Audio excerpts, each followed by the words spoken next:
scholars went? You mean the village keepers? Oh, let me think. When I was eating dinner the other day, I saw one of them by the side of the road, muttering away and eating mushrooms and tree roots. They shouldn't go around eating that kind of stuff. Okay. Did you notice anything else? Anything else? No, I think that's all I have to tell you. Sorry.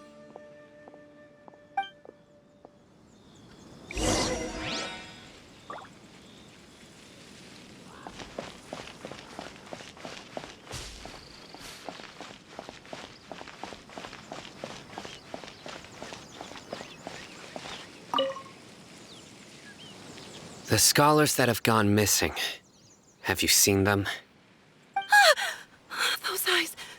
Those fierce eyes. You look like a real fighter. Don't change the subject. Right. You were asking about the mad scholars. I think it's been a few days since I last saw them. I usually go to bed pretty early, so I'm not too familiar with what goes on at night. But honestly, I feel quite sympathetic towards them. Even though they act a little strange, they've helped me in the past. If it weren't for them, my house would have collapsed long ago. Do you also think Grandpa and the others are good people? Grandpa? Oh, hello there. It's little Isak. You mean that nice man who looks like your grandpa's long-lost twin, right? He was actually the one who protected my house. I saw it with my own eyes. He happened to be staying near my house that day and was doing something with his hands on the ground. It still feels pretty surreal now that I think back on it. Did someone teach them how to do that?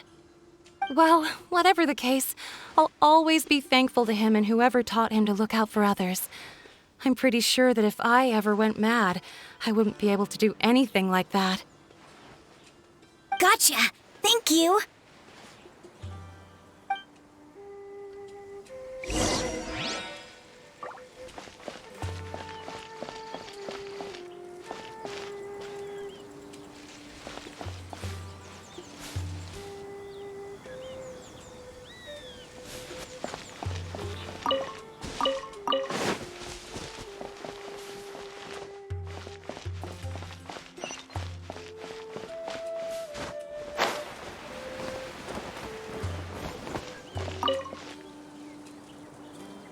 Sir, have you seen my grandpa recently? You know, the one who likes to sit and space out near the village entrance. Oh, well, if it isn't Isak. Oh, your grandpa, huh? It's been a while. The last time I saw him, he was spacing out by the road as usual. I went and asked him if he'd like any of the food I had prepared, despite my wife's protests. Like many people, she's really quite terrified of them. And speaking of my wife, she's still always complaining about how I don't make enough mora. It might explain why she's always mad at me. Oh, thank you. Thank you for taking care of him. It was nothing. You're looking for him, right? Did he go for a walk and get lost? Yeah. That's no good. Well, once you found him, come by my place again and I'll cook a little something for the both of you. I've known you since you were very young, so as far as I'm concerned, you're family. Please feel free to come by anytime. Wow, what a nice guy! Okay, thank you, sir. Huh? Don't say anything for now. Isak, stay here. Let's head over there. Stay quiet as you move.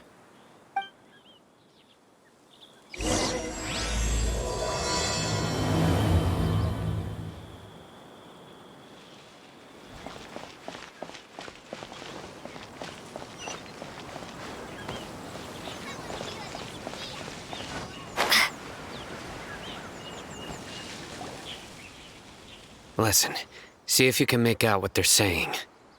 Have you heard? The mighty Scarlet King, the sovereign of our faith, will soon return to this world. Yes, of course I have. The Scarlet King is the one and only true ruler of this land.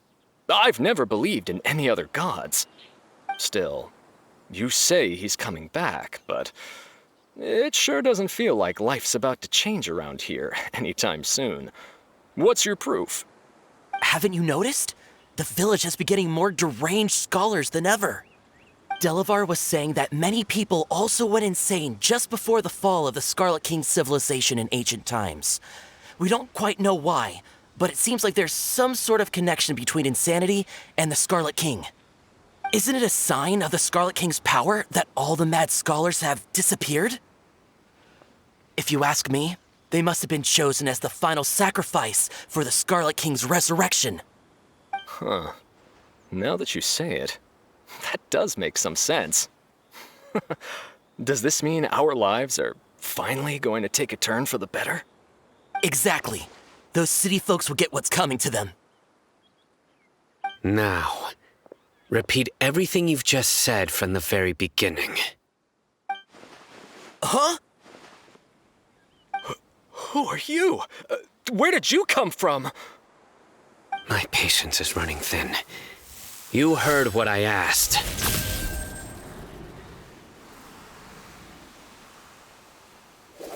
Yeah! Bro, this guy's something else. Just look at his eyes. One wrong move, and he's gonna flay us alive. Let's not get on his bad side, okay? I am no match for this guy. Oh, okay, good sir. What is it you would like to know? Tell me about the Scarlet King's resurrection. Well, I only know a few things from hearsay. I went for a drink the other day and heard others talking about a rumor that the madmen will disappear and that the Scarlet King will return to this land. I'm not making this up, I swear! Hey, go on. Keep talking. It's true. It's all true, sir. We desert folk have had more than enough of those people at the academia. They keep sending us all their mad scholars and won't let us have a good life. Would you want to live like this if you were in our place? The radicals were even more thrilled than me when they heard the news. We're all praying for the Scarlet King's speedy return. Delavar also said that once the Scarlet King returns to our side, it's only a matter of time before we conquer the land on the other side of the wall. They're all willing to serve under the Scarlet King and fight for a share of the glory. Is that so? Seems like he still wants to know more. Keep talking. Got it. At first, I told myself it was just the drink talking, but then all the mad scholars vanished without a trace, just as the rumors said. Please don't beat me up just for mentioning these rumors. If I'm guilty, then everyone else around here is also guilty. I'm just saying what the others said. The people here really like the Scarlet King, but dislike the Dendro Archon. Where is this radical person you talked about? I haven't run into him over the past few days, so he probably hasn't been around the village. What about you, man? Have you seen him at all? No, not at all. We wouldn't dare lie to you. He's really not here right now. Sounds like you're not too close with the radicals. No, of course not. All we know are their names. I have many ways to stop you from talking, and many others to stop you from sending warning messages. So you'd best just stay home and hope I don't hear of you trying to contact anybody. Don't do anything until I've gotten to the bottom of this. Try something foolish, and even Candace won't be able to protect you. Yes, got it. We'll do just as you say. That scared Paimon half to death. Sino is pretty terrifying. He didn't try to reassure us at all. It's like he's used to hearing that. Oh, Paimon bets lots of people have told him that before. I heard that. Sorry. It's part of being a Matra. The rumor we heard just now seems like a strong lead, but we need to check a few more places. Very well. Isak! I'm here. Where's your grandpa's house? Well, I can take you there. Just follow me. I hope I can be as cool as Join the Candace Eremites. one day. Embrace a wonderful new life.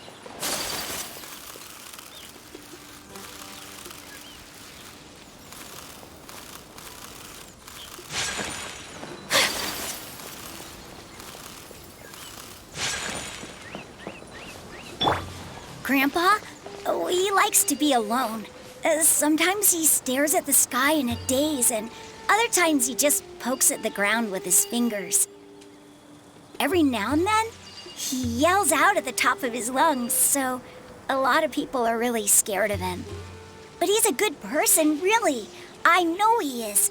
I swear, he's just like my real grandpa.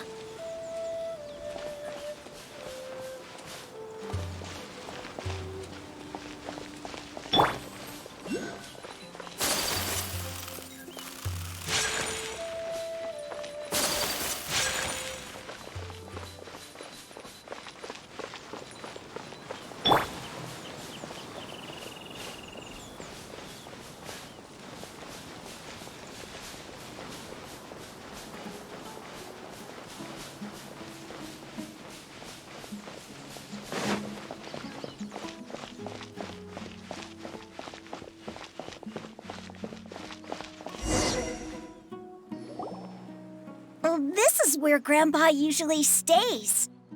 There sure isn't much here.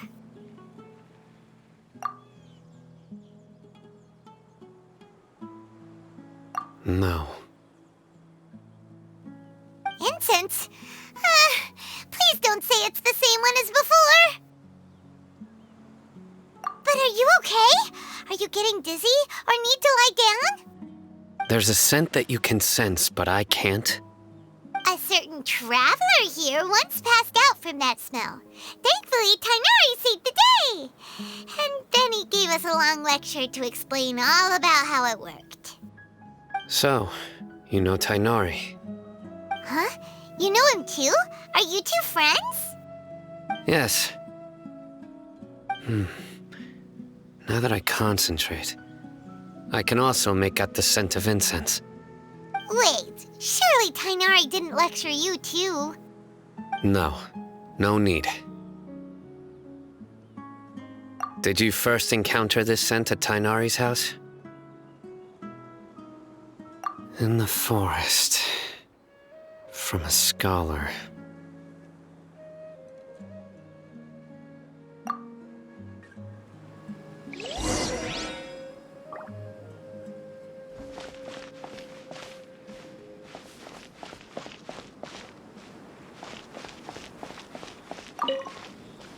Oh, where did Grandpa go?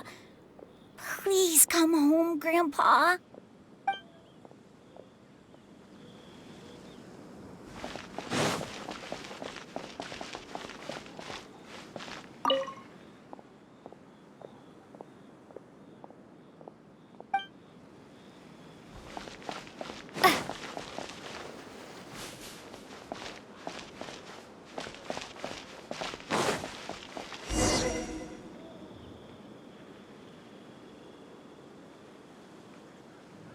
What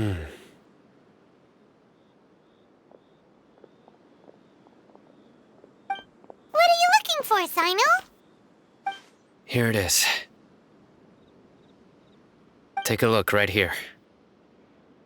Paimon doesn't see anything. Although the traces have been completely buried in the sand, there are footprints here. From the size and shape, they belong to an adult male. This pattern is a common one from this area. Local shoes. This was probably someone from the village. The scent is quite faint, but still extant. The footprints head in the direction of the door. But who would come looking for Grandpa? He doesn't have any friends. We'd have to ask whoever lured him away with the incense. Huh? So you can lure someone away with just a scent? Hey! What's wrong with liking good food? Everyone's got something they love in life. Exactly.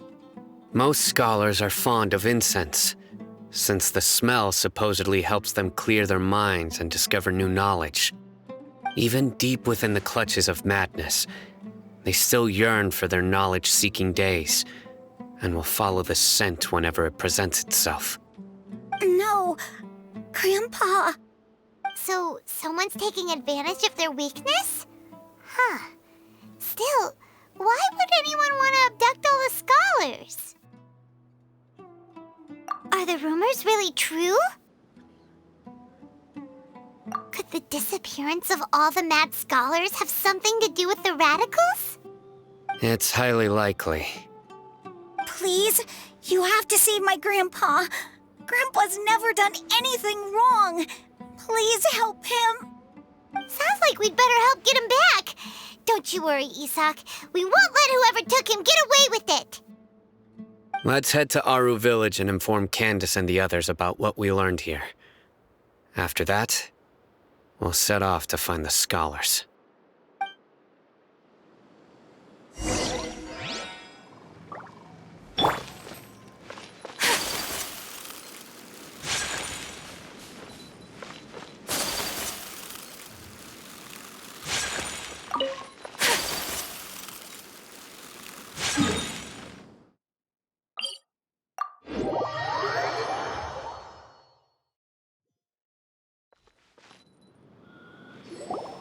Right.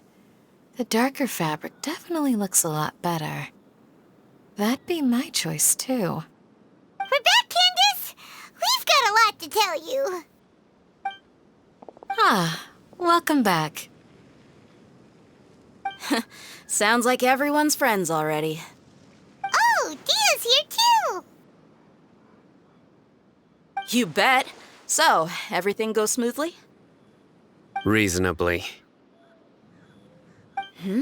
Alhaitham didn't go with you? We haven't seen him at all. Huh. I saw him around the village entrance earlier and figured he was investigating with you. I guess he must have gone off on his own.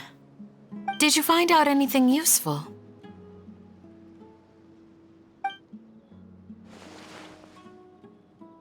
I see. So someone used a kind of incense to lead the exiled scholars away from the village.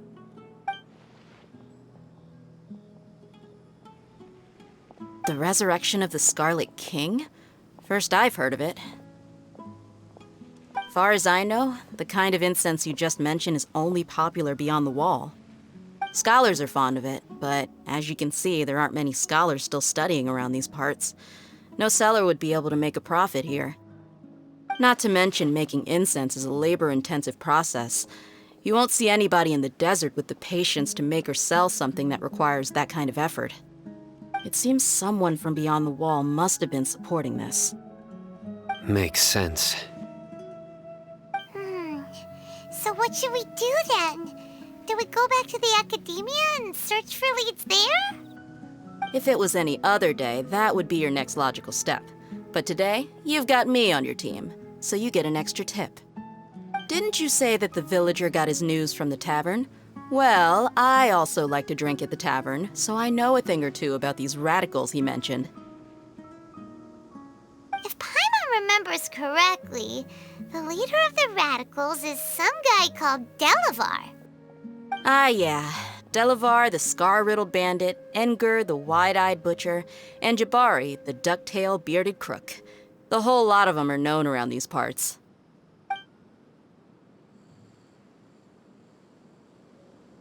These guys have one thing in common, and that's being broke. The rougher life gets, the more they want to believe in the Scarlet King. Way they see it, the Scarlet King's resurrection is their only chance at overthrowing the academia. Throwing all of Sumeru into chaos is the only way to change the way of life here in the desert. Anyway, that's my guess why they've chosen to become radicals. Tia, you're amazing! You really know this place inside and out.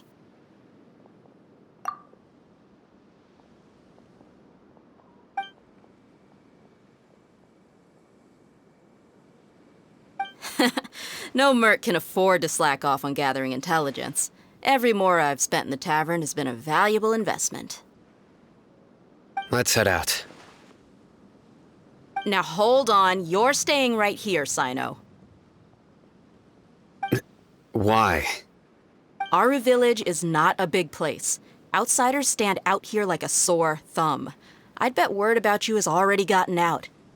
The desert is unforgiving, so the way of life here is also a lot tougher than on the outside of the wall. You survive on making connections out here. Compared to you, mercs like me are just third-rate amateurs. I've got no actual fighting skills to speak of. But that also makes it a whole lot easier for me to gain the locals' trust.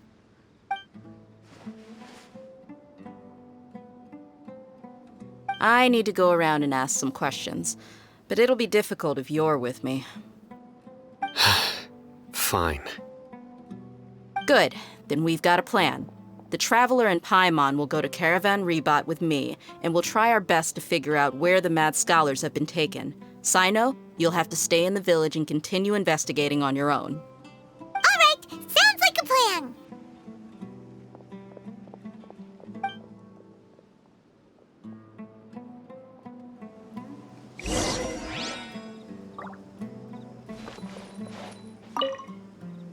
Sino, please don't take offense.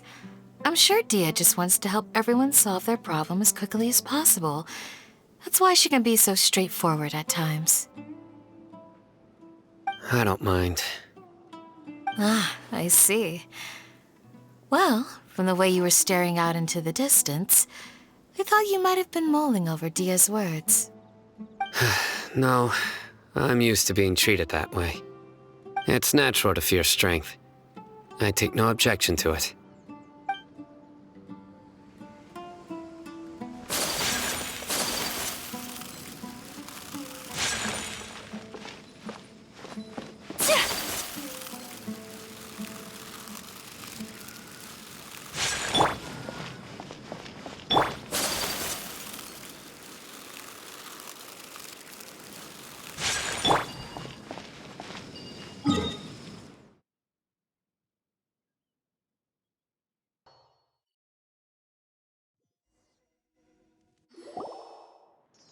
Well, here we are again. Sounds like you're starting to get familiar with the area. Paimon's amazed every time we see the wall of Samiel. How can a wall this tall even exist? It's almost unreal. I know what you mean. I had the same question every time I walked this way when I was a kid. Also, why is this high wall here? And can a wall really block sandstorms? It was only after I grew up that I realized the wall of Samiel isn't just there to keep out the sandstorms. It serves a more important purpose, keeping out people like us. Sumeru is run by wise and mighty sages. To them, us desert dwellers are nothing but tools that can be used and discarded at their whim. We're cheap labor, like livestock, but easier to control. Nothing more. Even if a child from the desert got the chance to obtain an Akasha terminal, almost all their requests for knowledge would be denied. The academia believes we're underserving. Geniuses like Sataria are one in a million. The other children never get a single chance to try and rewrite their fate, even though the academia knows very well that we're humans, just as they are. That's terrible. I would tear down this wall with my own hands if I could.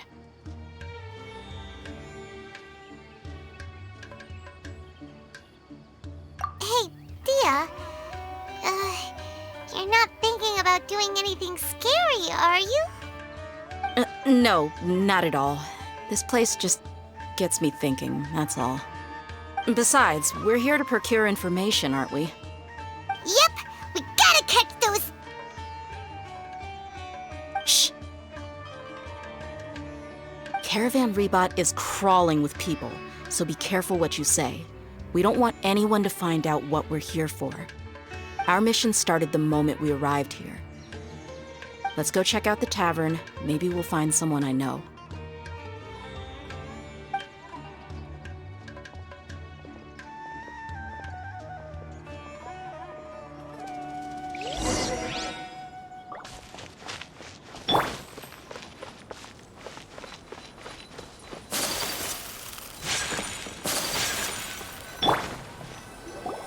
Just our luck. None of them are here today. You mean you don't see anyone you know? Dia, is that you? What a coincidence.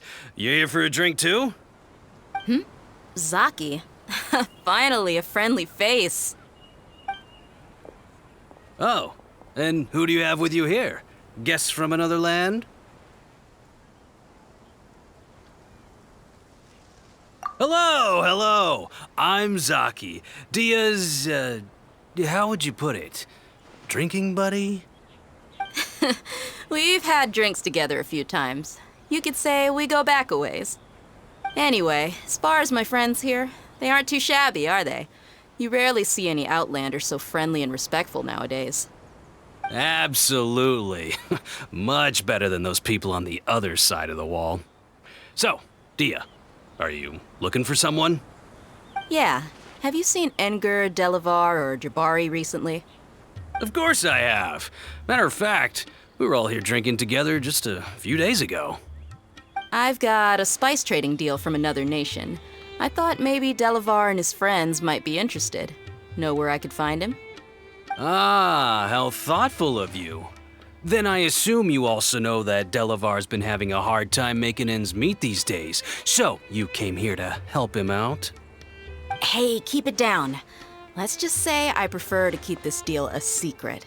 Y'all at Caravan Rebot are like family. If there's more to be made, why not do it together? Besides, Delavar and his friends have muscle. They'd be a good fit for escorting the goods. Yes, how considerate of you. Delavar's my friend too, so of course I can take you to him. Come with me.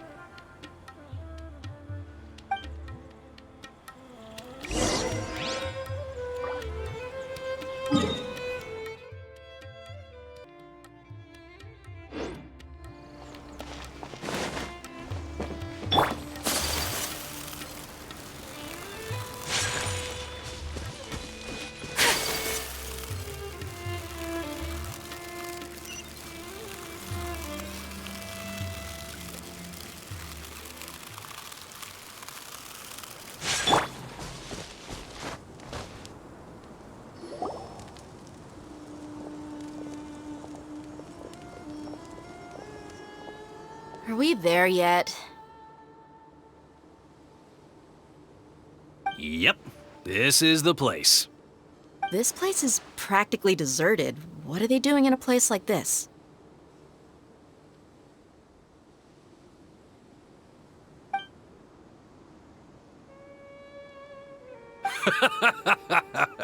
Why don't you take a guess? Go on, a wild stab in the dark. You're like lambs to the slaughter. Oh no! It's an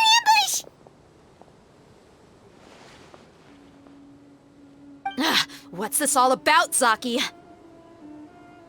Come on, Dia. You really think we didn't hear about what you said back in Aru village? The boys have kept a close eye on you from the moment you set foot there. Not only do I know that you're looking for Delavar, I also know that you've teamed up with people from the Academia to look for the missing scholars. So, you've been watching us from the very beginning? Uh-oh. Paimon knew leaving Sino behind was a mistake! And you left the strongest one in the village, didn't you? Who do you think you are? You really thought we'd fall for your little business deal nonsense? So you and Delavar have been partners all along.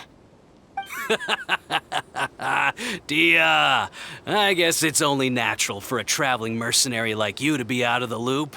Those of us who hang around the tavern have stronger bonds than you think. But you got one thing right. We're all looking forward to an uprising in Sumeru. There's nothing more we'd like to see than the desert folk overthrowing the academia. If that's the case, then I'm sure Delavar wouldn't miss a second of it. I'll be honest with you. If it weren't for what you said in the village, your little monologue about the Wall of Samiel would have convinced me that you're one of us. Delavar. And Enger, you're here too, huh? Long time no see, Miss Mercenary. You should have known the traitors are what us followers of the Scarlet King despise the most. Dia, I thought that you, a fellow desert dweller, would understand that the Scarlet King is greater than the Dendro Archon. Little did I know, you don't deserve to join us. Yeah, gee, what a missed opportunity. Adopting radical views and kidnapping innocent scholars, all because of some baseless rumors. Anything else I'm missing out on? See? There you have it. Mercenaries are just a bunch of faithless scum with only one thing on their minds. Mora. Pathetic. You're all like a pack of street rats. You're not wrong. Mercenaries are driven by Mora, and my faith lies with whoever's paying me. As long as there's a profit to be made, anyone can become my friend. Enough talking! Get him!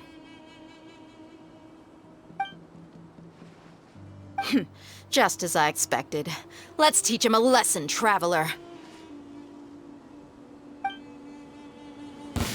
Just following orders.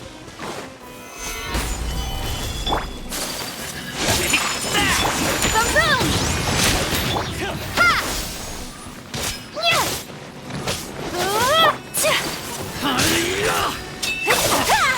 Take flight! Motion to compel! Scatter! Gather! Whirling! I'll take my Propagate! need. Solidify! I'll take my leave. Impossible! How could you? So, what do you think about your meticulous network now, Zaki? How did you say it? It's only natural for a traveling mercenary like me to be out of the loop. I'm guessing your informant told you that I'm just an incompetent merc with no real fighting skills, correct? I mean, that is what I said after all. And of course, you would believe everything he reported. The only thing you know about me is that I'm a mercenary, but you've never seen me in action. Even though you heard we went to handle monsters together, you believed that Candace was the only one doing all the real fighting. That so-called Flame Mane is just a fraud. She admitted it herself. She just uses her connections to gain the trust of others. That's what you thought, right? Ugh.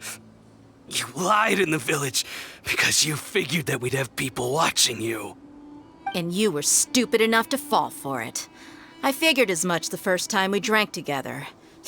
You all thought you were so smart. Pathetic. Okay, that should be all of them. Whoa! So you've been planning this since we were in Aru Village? No task can be done without preparation. I just happened to notice a couple suspicious-looking people while you were out investigating. Oh, but instead of catching them right away, you let them report back. Those two who were snooping around were just a couple small fries. If we want to get the real catch, we have to be patient and give it some time. Oh, you mean the funny name she mentioned back in Uncle Ampu's house? The wide-eyed butcher, scar-riddled bandit, Paimon can't remember them all. That's just a bunch of drunk talk. Enger and Delavar like to talk themselves up when they're drinking. Enger, the wide-eyed butcher, and Delavar, the scar-riddled bandit, are the nicknames they came up with for themselves.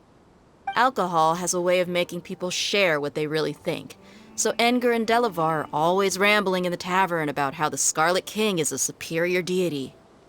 What about Zaki? He's just a numbskull who fell right into our trap. Zaki was probably the best hidden of them all. My initial plan was to find Delavar first, and then try to track him down. That's what you wanted to ask when we were at Uncle Anpu's house, right? Jabari is one of the villagers you talked to. You know, the one who wanted to treat Isak and his grandpa to some food. Wait, so he's a radical too? No, he isn't. I just needed to tack on a random villager name to make the eavesdropper think that I was making some wild guesses based on my impressions. Wow, what a genius idea! Well, that's an expert mercenary for ya. Ah, you're too kind. It was straight from the usual playbook, if I'm honest. So, that thing you were saying before, is it really true? About what?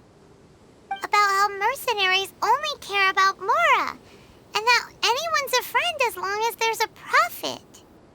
Does that bother you? What makes you so sure? Dia, do you dislike the Dendro Archon like the other desert folk? You two are pretty sharp. No, I don't have anything against the Dendro Archon. I've heard a lot of nice things about the Lesser Lord from Dunyarzad. I can understand her devotion and gratitude. Dunyarzad's just an ordinary person. There's no way a god would be so involved in the lives of everyday people, unless they were truly compassionate. I've begun to realize that the sages are behind everything that's happened recently. The radicals' blind belief in the Scarlet King, making the Dendro Archon out to be an enemy. It's all the academia's trickery. But I see through it all. And unlike them, I can never be hostile towards anyone who's never done anything wrong. Dia. Anyway, looks like we're done with business here. Traveler, lend me a hand. Let's tie him up and bring him to the village.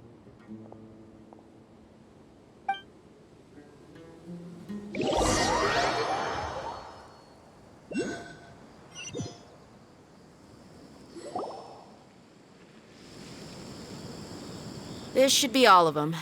I'll let you take it from here. All right. I'll be in touch. Until then, please stand by.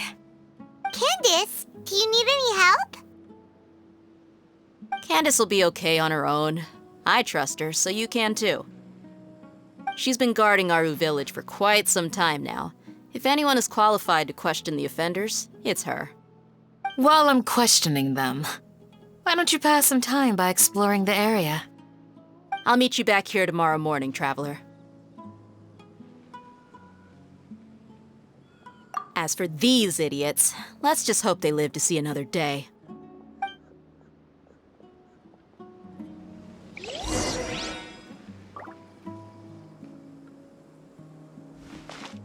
You heard the question. Now answer me.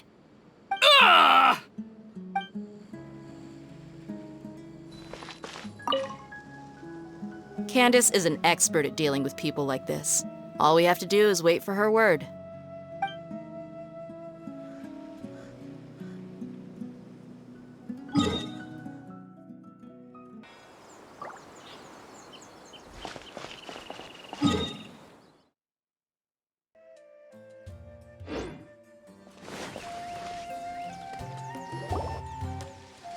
Hey, Dia!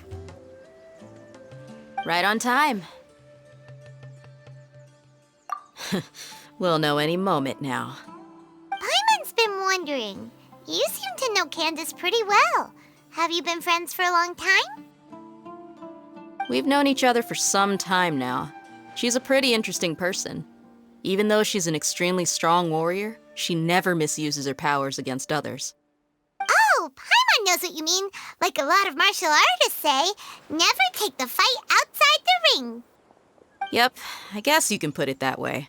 It takes strong convictions to be as dedicated as she is, and shoulder that kind of responsibility. Us mercs, on the other hand, We pretty much live from one day to the next. Well, Paimon thinks you're great too.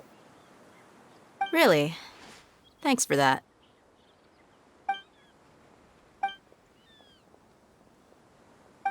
Oh, Sino's here, and he's pretty early too. Yes, I was here yesterday to help out a little. To help out? By doing what? Sharing some interrogation techniques. Oh, you mean you taught Candace some more persuasive methods? Right. Come on in, everyone. Come on, let's go inside.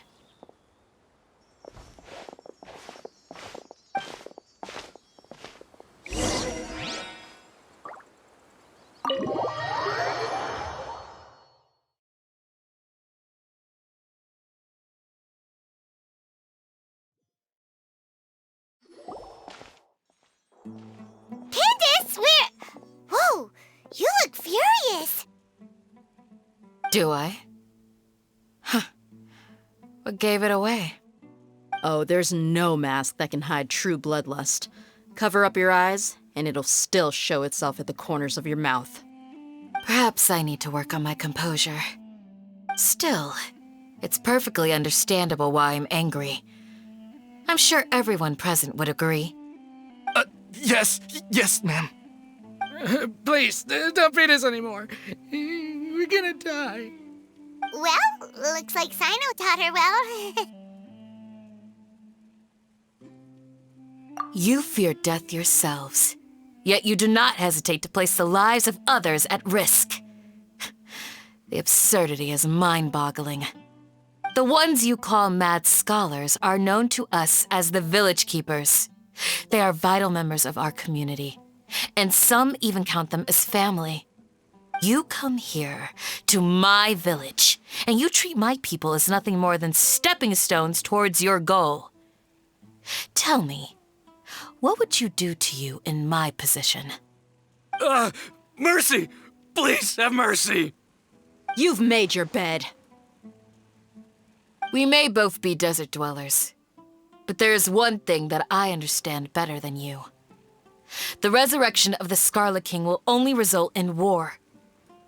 And war serves no one. The people of Aru Village care little about which god is in power. Life may be tough and tiring, but we wish to preserve our way of life.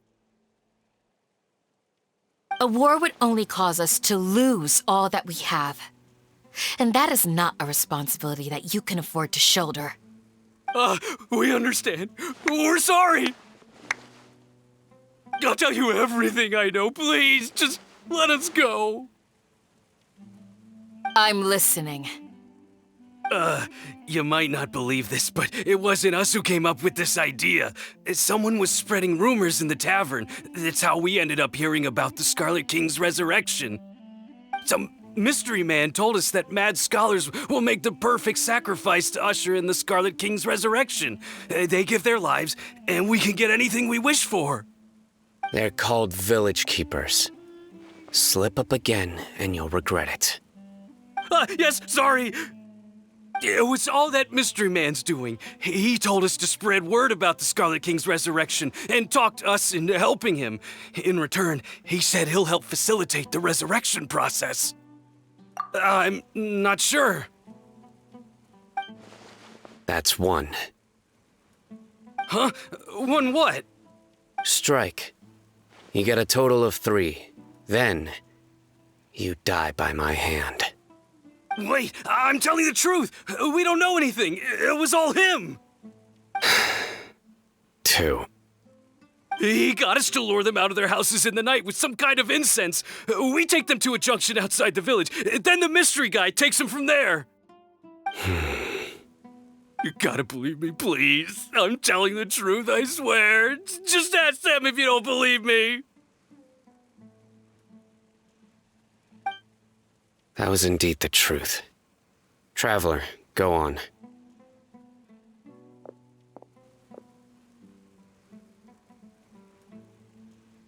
You have to believe me. If I knew that, I would have told you his name right away. I'm not risking another beating to keep his secrets. No way.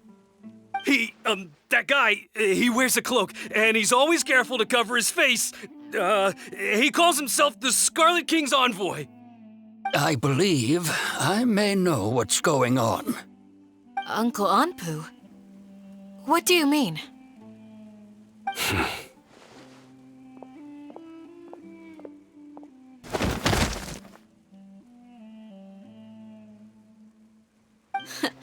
Smooth. Okay, speak. If my suspicions are correct, this mystery man they speak of could be from the Academia. Some time ago, people from the Academia attempted to take the village keepers away. I refused, insisting that they are part of our community. It strikes me now that this secretive character shares the same goal they had. Which means it's highly likely that the Academia was purposely spreading a false rumor to trick the radicals into delivering the village keepers right into their hands. They were the ones who brought them here to begin with. Now they're trying to take them back? We aren't gonna let that happen. Not the Academia again.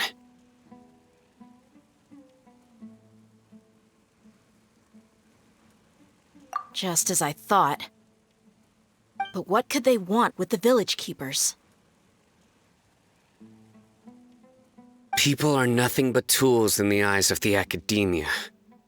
A change in their plans likely means they found another way to exploit the scholars. Regardless, our top priority now is locating the village keepers. You're right. Isak is still waiting for news on his grandpa. Time to go. Let's leave the village and try to track them down. Yes. Pack up and get ready to leave. You got it. Candace, I'll let you deal with the radicals. Leave everything outside the village to us. All right. Let's meet back here once everyone's ready.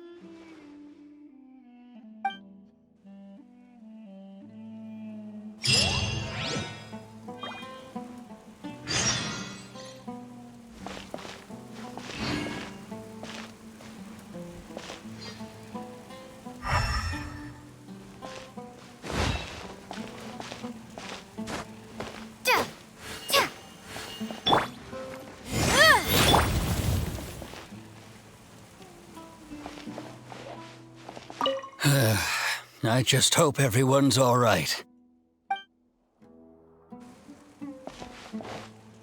You look worried. Thinking about the village keepers? Yes. I'd look for them myself if I could. As members of our village, each one of them is very important to me. You have a strong sense of belonging here. I guess I'm the opposite. Mercs are stray dogs, wherever they go. Dia, don't say that. You can be a part of this community too. Thanks. I'll let you know when I feel like joining.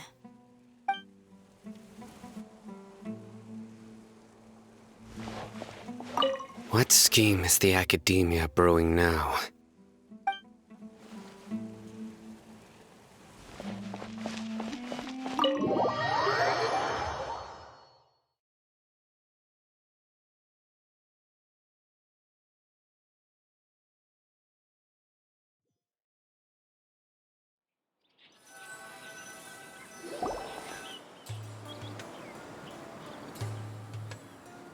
Let's get some food in us and then we'll... Whoa!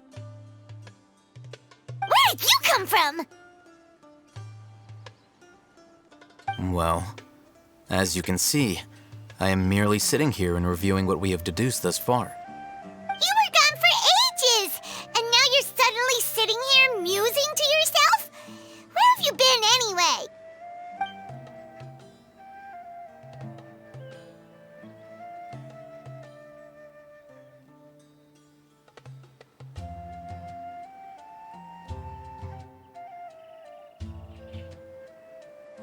Hey, what's with the silence? You never think things through before asking questions.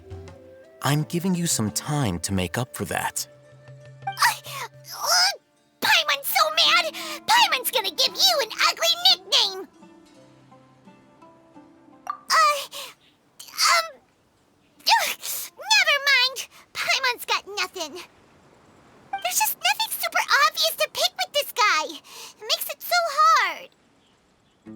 Well, you've heard nothing to suggest I left this whole time, so clearly I stayed in the village to investigate.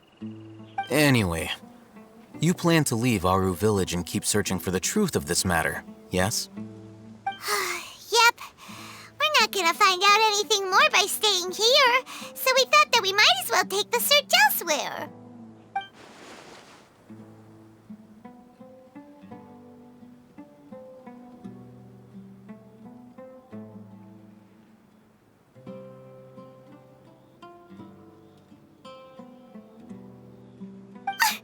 Enough with the silent treatment! No. I'm just surprised that you decided to team up with him. Al-Haytham, you haven't helped us out at all ever since we arrived at Aru Village. Bold of you to question our choices. Yeah, you're all talk! While you were investigating, I had my own work to do, which I've now finished. Really? Paimon doesn't believe you. To be honest, we aren't really a team, so I have no obligation to inform you of my whereabouts. Not to mention that going separate ways allowed me to find some important information that you all had missed. Huh? Right here in the village? Correct. What did you learn? I'm going to take you to someone. But before that, you need to understand where she's coming from. What does that mean? How do you think the residents of Aru Village feel about what we're doing? In other words, do you truly believe every single word the villagers tell us? You mean some of them lied to us? Hiding the truth does not necessarily equate to lying. Again, these people have their reasons. Remember what Gandis said? Most people in Aru Village don't necessarily care which deity is in charge of Sumeru. That's because whether the Scarlet King or the Dendro Archon has power is of little significance to them. By contrast, the perils of their daily lives are ever-present concerns. They won't simply share everything they know with you without good reason. That's why you believed there was no further information to be found in this village. Glad you're following along. Among those you have talked to, there's someone who was consciously keeping you out of the loop. In fact, she's been observing your every move since you arrived. The reason being, to someone who only wants to live their life in peace, any external factors introduce unpredictability into the equation. Those eyes, those fierce eyes. You look like a real fighter. Don't change the subject. It's quite obvious that she's intimidated by Sino's authority and strength. Right. You were asking about the mad scholars. She corrected herself mid-sentence because she's aware that there are Scarlet King fanatics in the village. If she sounds too friendly towards the village keepers, she could easily make herself the radicals' next target. I think it's been a few days since I last saw them. I usually go to bed pretty early, so I'm not too familiar with what goes on at night. Remember? She made a point of denying her involvement in anything that occurs at night. But honestly, I feel quite sympathetic towards them. Even though they act a little strange, they've helped me in the past. If it weren't for them, my house would have collapsed long ago. After speaking to the village chief, it became clear that the village keepers had protected Aru Village at night.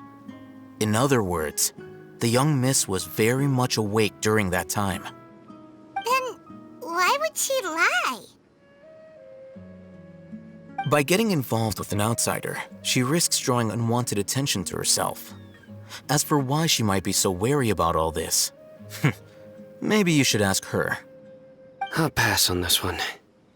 You said that she is afraid of me. If so, it's best if I stay out of this. We're on it!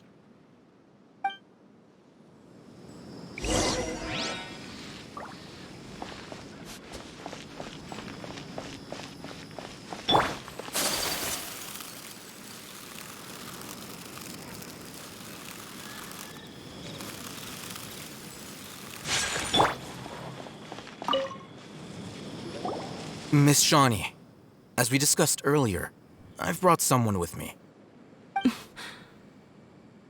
Mr. Alhaitham, I'm aware of where you stand, but how can I make sure that your friends think the same as you? Huh? What do you mean? We need to clarify our stance or something? Go ahead and talk to her. You'll get the answers you want. Go on. Earn her trust. Is it really that simple? May I call you Traveler? Hi, Traveler. I want to ask you something. Do you think the resurrection of the Scarlet King can truly change Sumeru for the better? Why's that? That's very similar to what Miss Candace says. I know you two are friends. That's why I'm willing to talk to you, even though I do have some reservations. Before, I wouldn't even have the courage to ask something like this. Traveler, do you believe our lives will get better?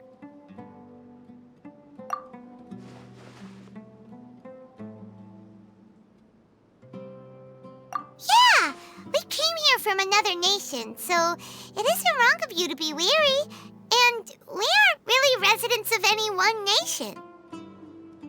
But even so, we've met lots of people from different places, and we've always fought for what we believed in. We have friends in Sumeru, and we want to help them. That's why we decided to stay here for a while.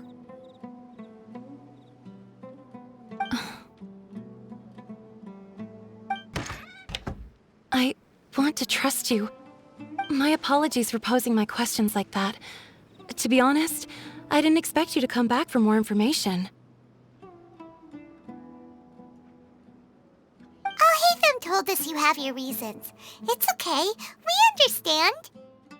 The fact is that only one side of my family is desert folk.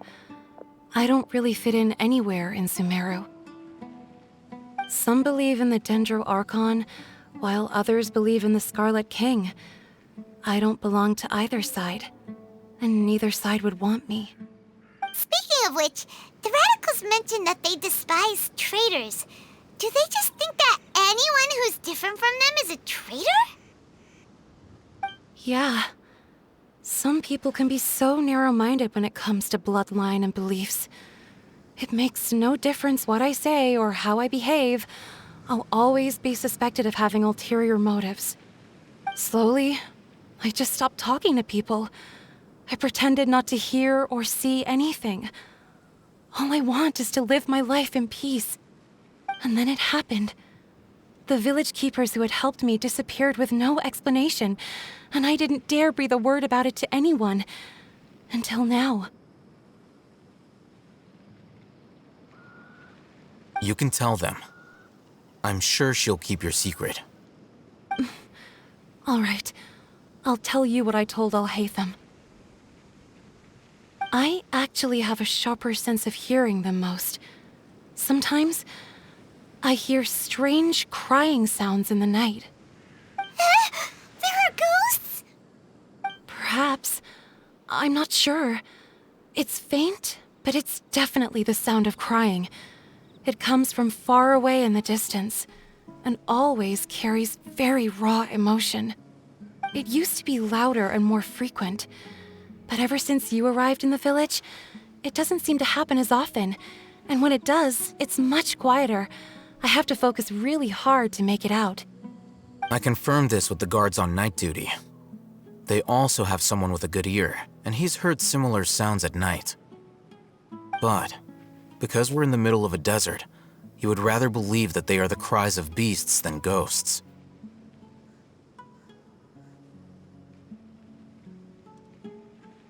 There's really nothing around these parts, except for an old hospital not far from the village.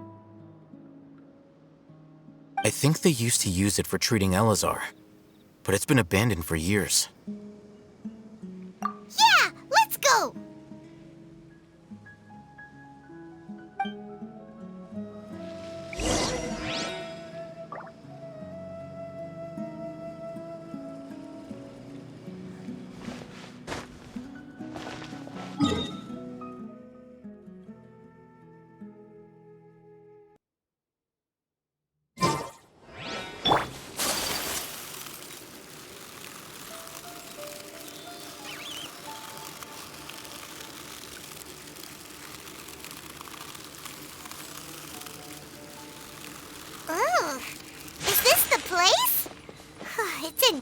unstable shape, and there's sand everywhere.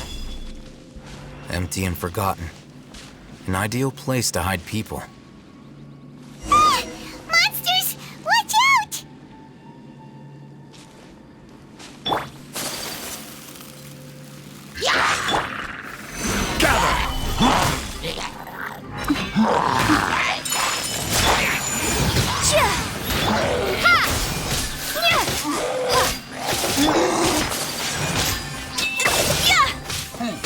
My pump and boom!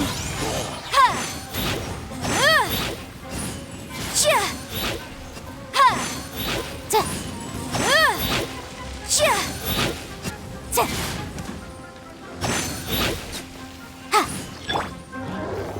Solidify!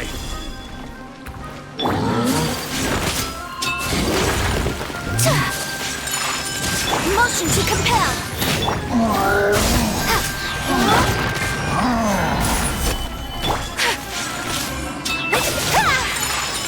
Boom boom!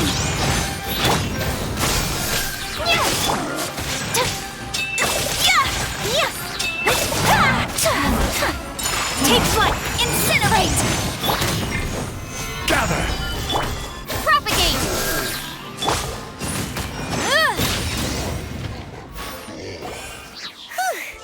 They were easier to deal with than Paimon had expected.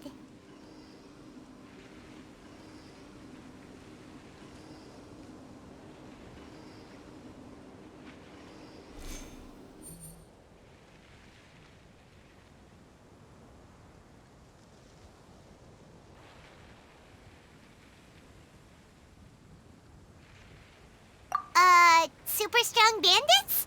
Or monsters taller than buildings dropping out of the sky? Or, something like that. He looks super serious. We gotta stay on our A game too. This is the one.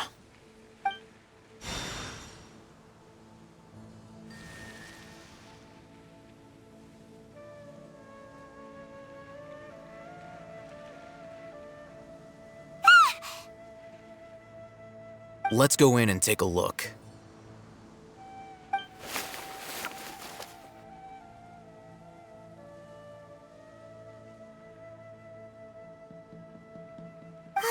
Hey,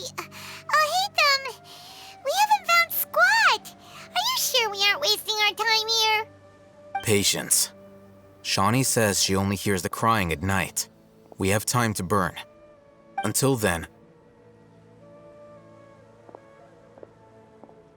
I'm taking a break. And just like that, he sits down. Wait, he even brought a book to read? What are you reading? Let Paimon see! Okay, sure. Huh?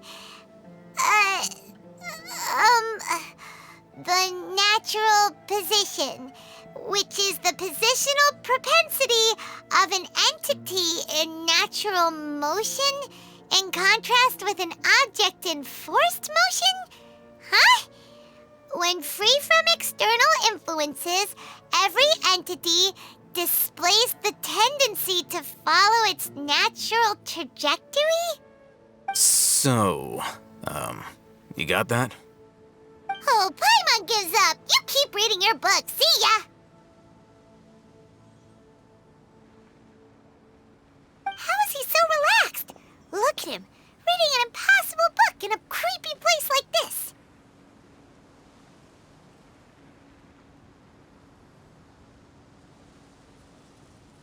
Hey, what good is that gonna do for you? You're acting like one of those annoying grown-ups who go around nagging people to focus on their studies. Hey, what gives? Shouldn't you be the one providing for Paimon? Oh, right. Okay then. Thank you for working so hard and earning so much more. If it weren't for you, Paimon would probably still be floating around in the ocean somewhere. Thank you.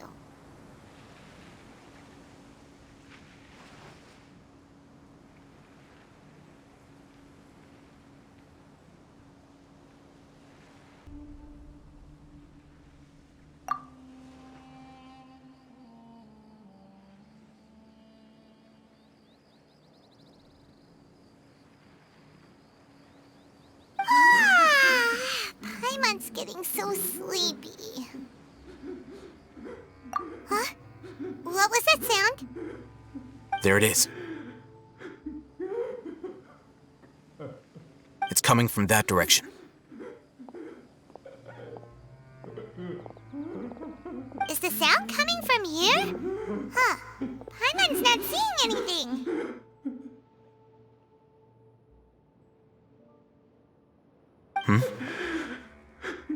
It's from below. But there's no way we can get down there. Something is off about the interior here.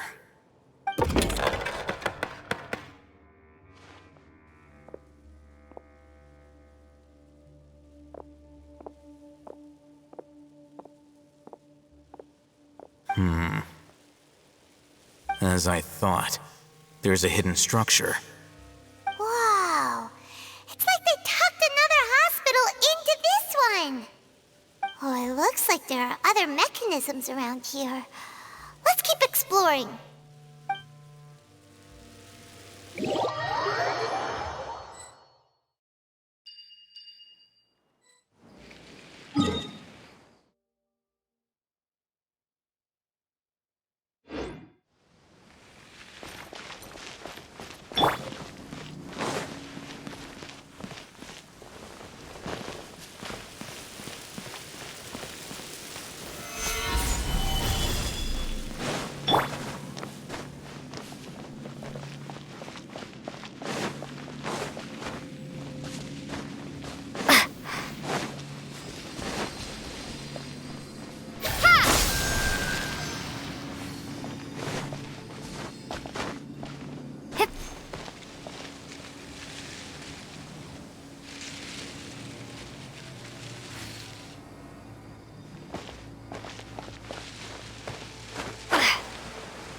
Solidify!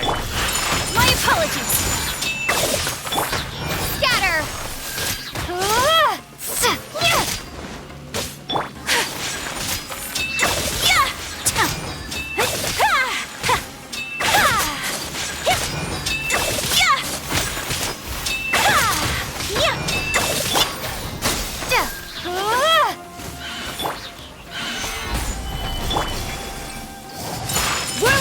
Motion to compel!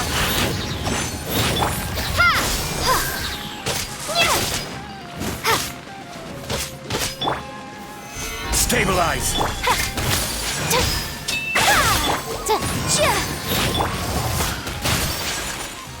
My opponent! Boom boom!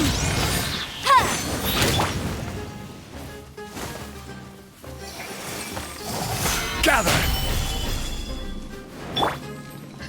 Take flight! Incinerate! Scatter!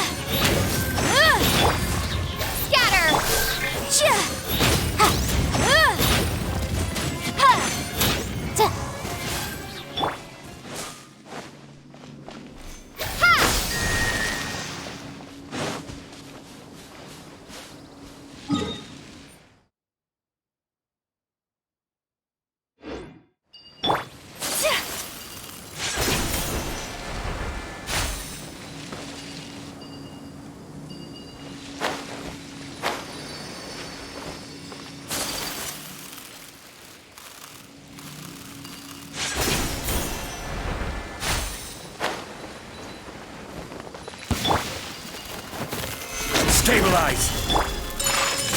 Boom boom! Propagate!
without alarming him.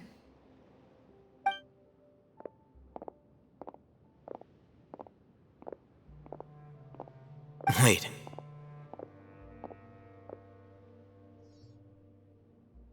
You're...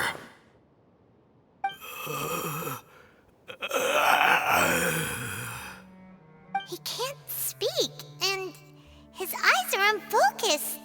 But he looks too young to be anyone's grandfather. Also, why is he the only one here? Didn't expect to see him here. You know him? He's Razak, a senior of mine at the Academia. He's a scholar too? Is he the kind that holes up in a forest and mumbles stuff about training? No. And that's the problem. Razak was never involved in any of those things. He never trained in the forest, let alone reach Satyavada life. Leaving that question aside for the moment, him being here alone means that we might be too late. Looks like they've already taken everyone away.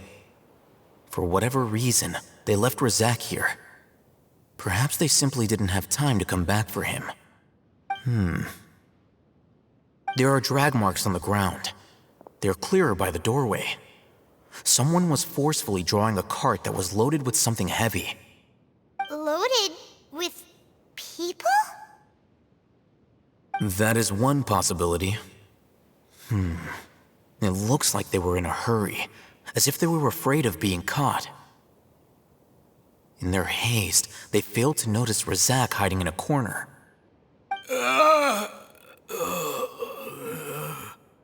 The symptoms are identical. Looks like we found living proof. Huh? Why do you say that? Allow me to jog your memory. Recall your time at Port Ormos. Don't you think his symptoms look familiar?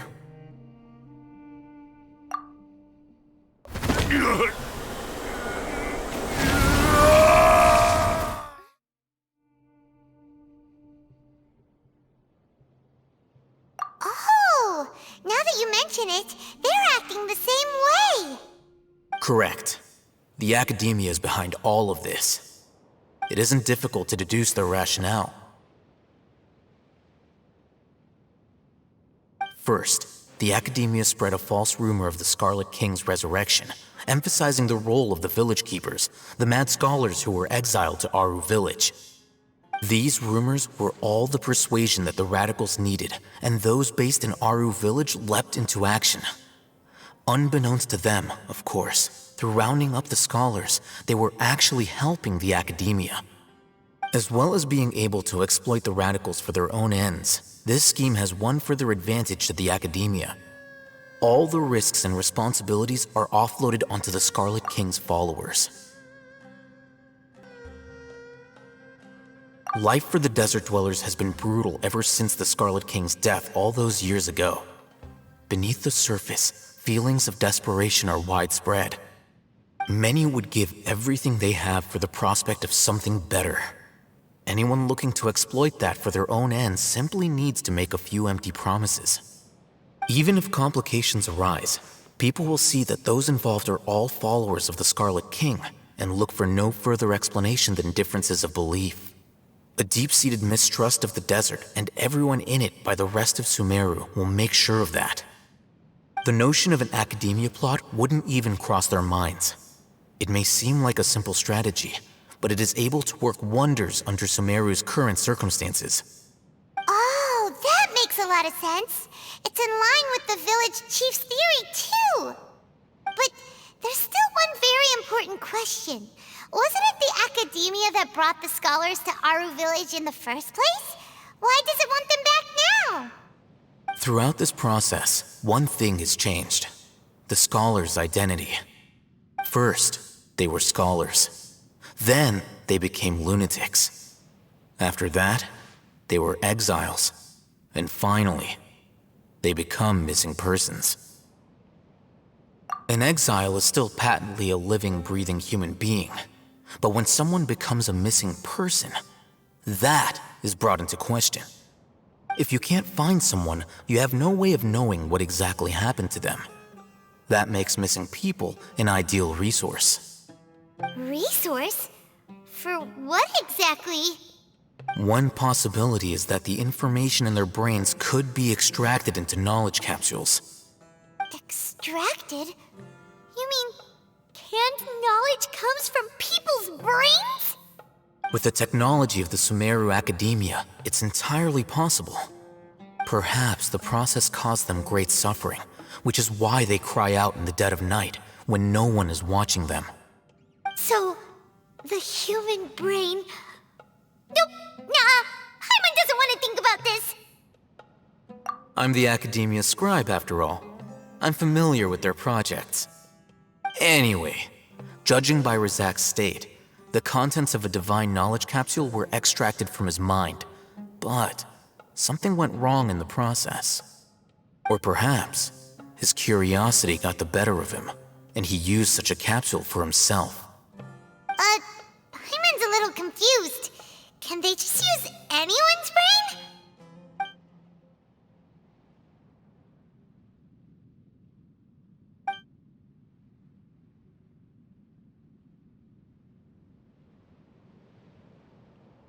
The look on your face tells me you've realized the answer.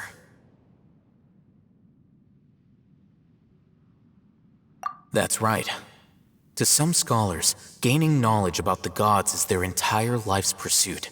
Extracting canned knowledge is just one of the extreme measures they turn to. However, I can't help but wonder, what do they seek to gain from divine knowledge? The Academia is going out of their way to look for forbidden knowledge, but what is their ultimate goal? I've spent quite some time trying to analyze the contents of the divine knowledge capsule, but to no avail. It seems like my way of thinking is too different from theirs. You mean you're not even slightly interested in getting your hands on this forbidden stuff? All scholars seek to expand the horizons of knowledge, but I'm not particularly interested in gods, so I don't share their degree of zealotry. Extracting information from people as if they were lifeless objects? If this is the direction of academic progress, then the Academia may as well shut its doors. Sounds like you're really against all this. Of course. The Academia's actions run contrary to their rules. Whether it be academics or knowledge, everything has its boundaries. If those lines are crossed, the rules and order that govern everything in the world will be destroyed. This matter needs to be corrected, just like fixing a typo in a book. Wait, didn't you step in to help because you felt sympathy for those poor people? Not to be callous, but no. My criteria are a little more restrictive than that.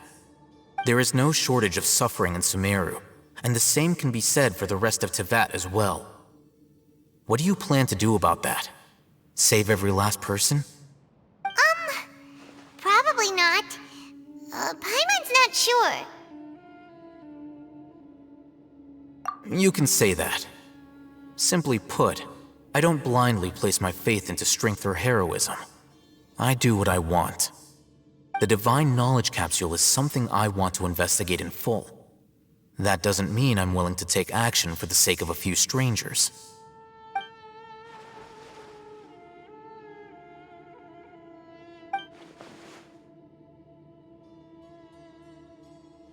Paimon's been wanting to say this for a while.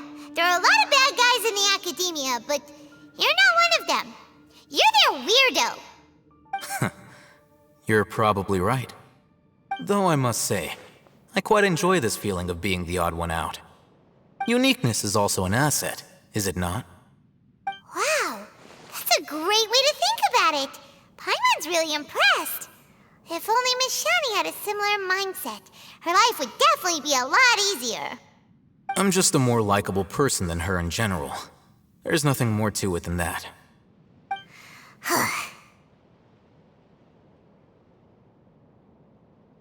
He won't last long if we leave him here.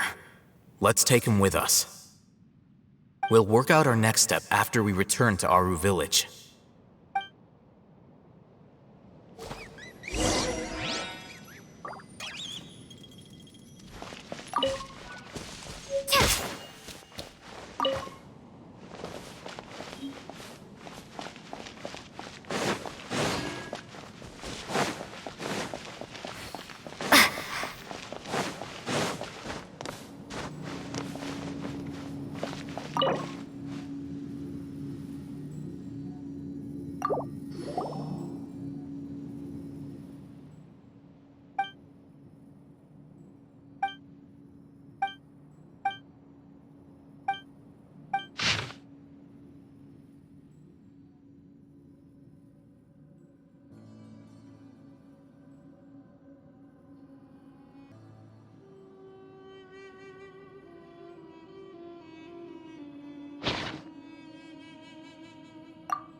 You must be tired. You should rest and take some water. What's the situation? Who's this?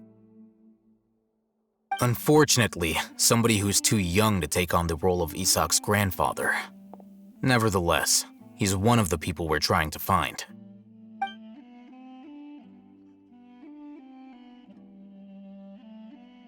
So, at one point in time, the abandoned Elazar Hospital served as the Academia's site for extracting divine cant knowledge.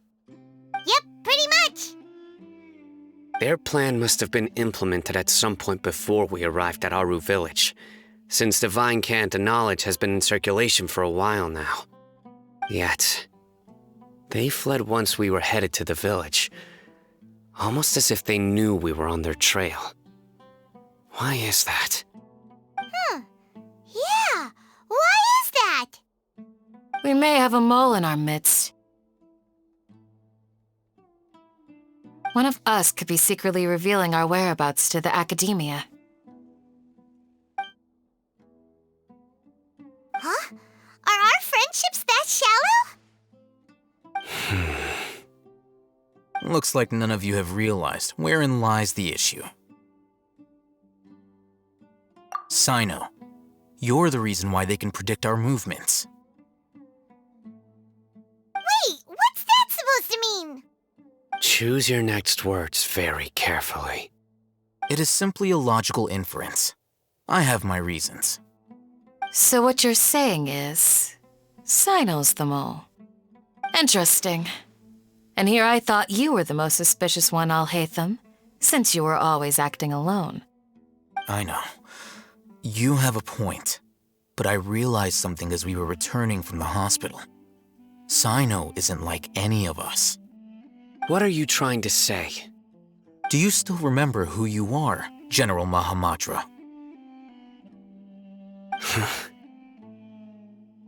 As a Matra, you are no doubt privy to certain kinds of information. Before you can take action against someone, you are required to have all the facts available, including the less than savory details. Simply put, the Academia has traditionally allowed you access to a wealth of sensitive information. Knowing their modus operandi, wouldn't you expect them to take precautions against you? If you want to raise a vicious wolf, you need to make sure that you can avoid its bite. The Academia is monitoring me? It's not that simple. The Academia has eyes all over Sumeru, but they have a special protocol for dealing with you. Every so often comes a Nyagarbaha Day. On this day, the Academia enters new information into the Akasha through knowledge capsules. I remember seeing the thick notebook next to the control panel once. Its contents were all about the General Mahamatra, his activities throughout the day, preferred methods of enacting judgment, everything. You're saying that the Academia entered my information into the Akasha too? But what's the point in doing that? My actions aren't important enough to be added into the Akasha. The Akasha is capable of computation. The Akasha's algorithms are entirely capable of predicting your movements using the data entered. When you would depart, the route you would follow, your destination. It knew all of this. It predicted my every move. The Academia has been watching you longer than you think.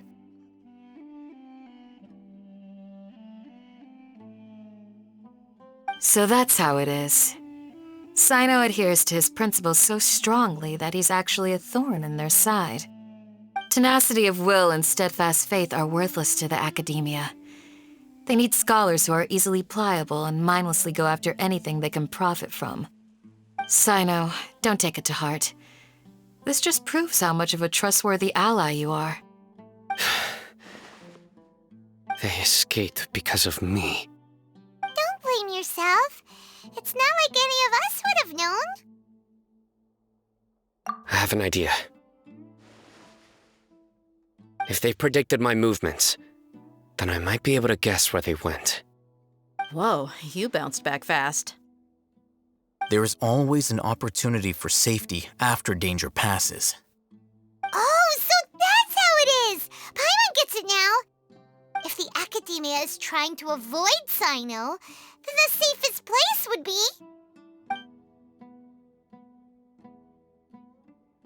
Yep, that's right! They'll want to proceed in the direction opposite of where I'm going.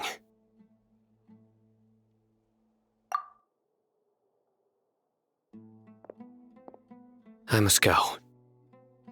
There's also something I want to investigate. Let's go, guys! After 'em!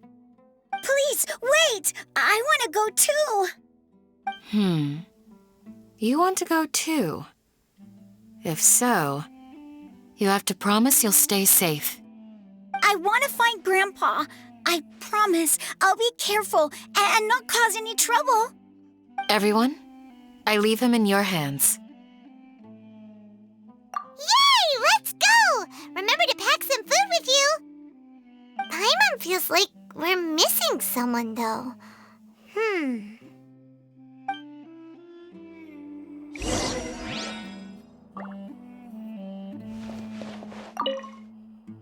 I'll be awaiting your good news.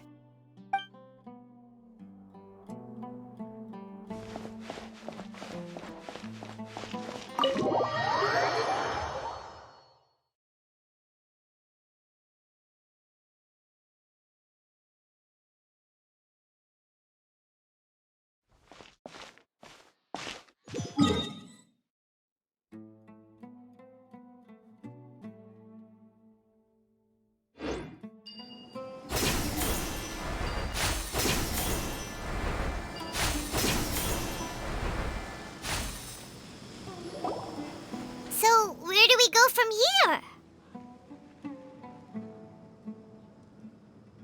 Yes. After leaving the village, we should head straight toward the desert.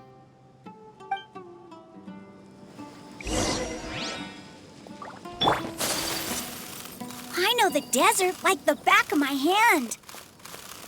Is that because you play here a lot? Yep. One time, Grandpa almost got lost in the desert, but I was the one who brought him back.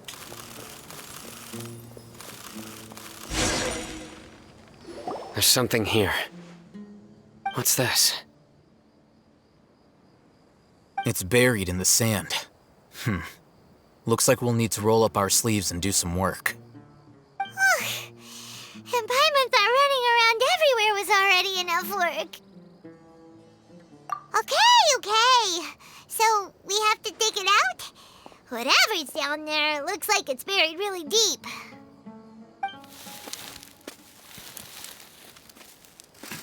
These are likely fragments of an Academia-developed device, something akin to a headset. Looks like there were more than one village keeper. They must have been escorted this way because there are device fragments scattered around here. Let's split up and search the area. Chances are that we'll find other things nearby.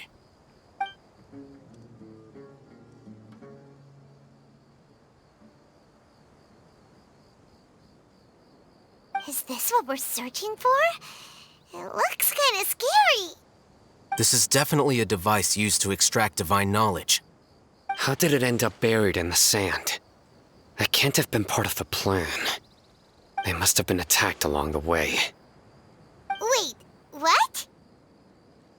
Grandpa, I hope you're okay. Don't worry, your grandpa's gonna be fine. Razak didn't display any signs of starvation or dehydration, which means that they left fairly recently. We should be able to catch up. One more thing. Given that the device had been entirely covered by sand, I believe the attack must have happened prior to the sandstorm. Let's keep going. They can't have gone far.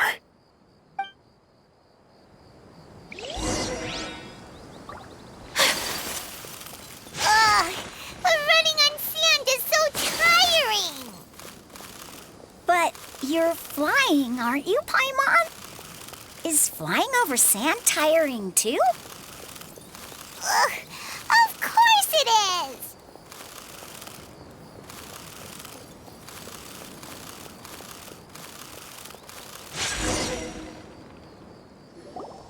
Don't get any closer. They'll notice us. Dia's talking with the Eremites? Very interesting. Let's listen in. If you had informed me sooner, there'd be plenty of room for us to...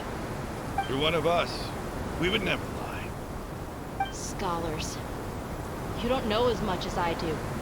Need me to... I knew it. That's our Dia. Dia? Why would you...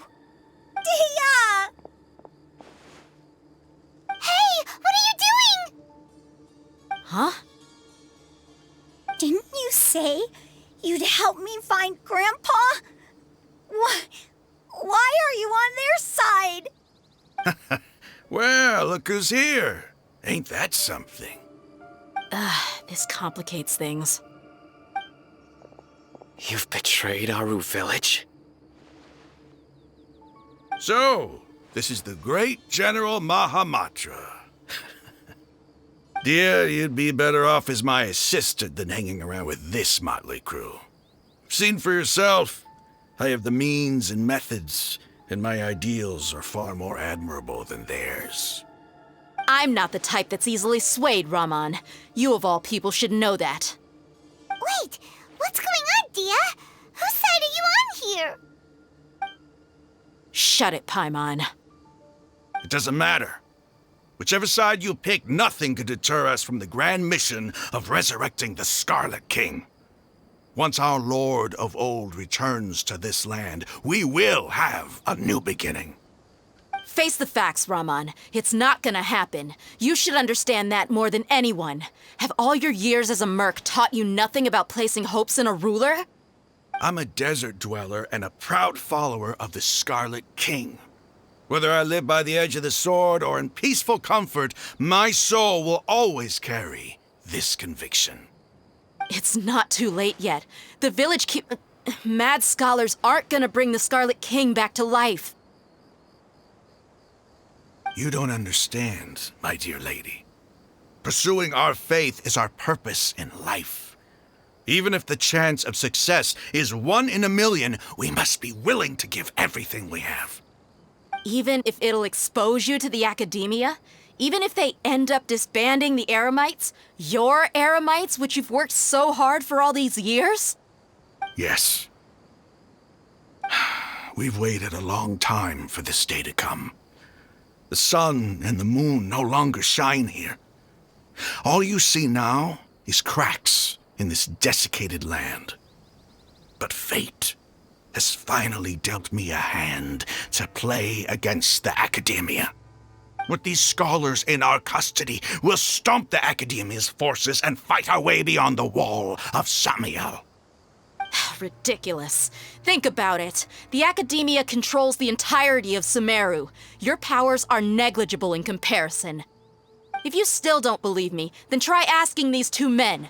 They're also against the academia, but neither of them are as arrogant as you are. They look more like pawns of the academia to me. Why would I listen to anything the people of Greater Lord Rukkhadevada have to say? Filthy traitors. Your god abandoned all honor and betrayed the Scarlet King. We desert dwellers will never trust the likes of you. It's impossible to communicate with someone so hostile. Perhaps we should. Do you really believe that by kidnapping the scholars, you'll be able to negotiate with the academia?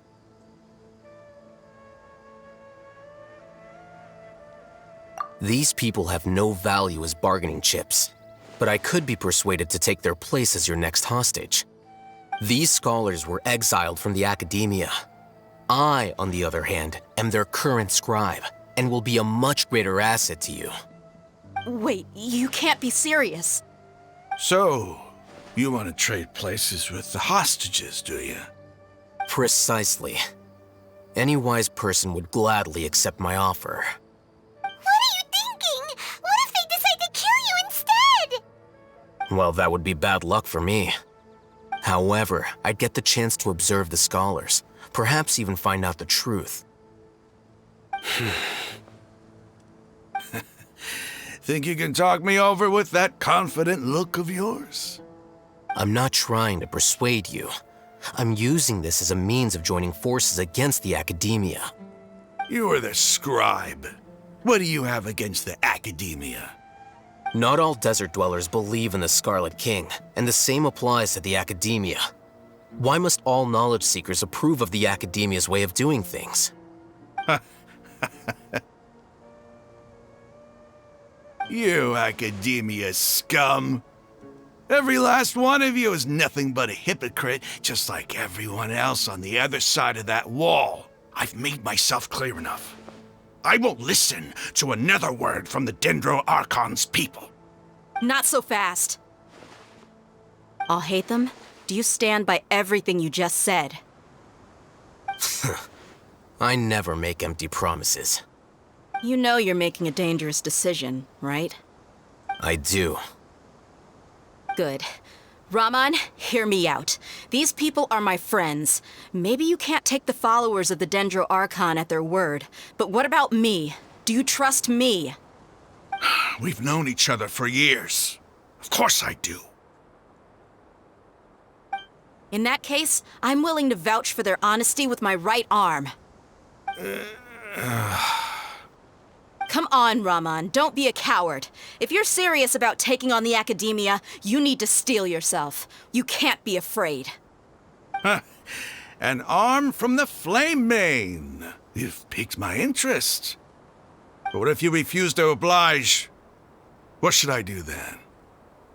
No one's a fool here, Dia. We're mercs.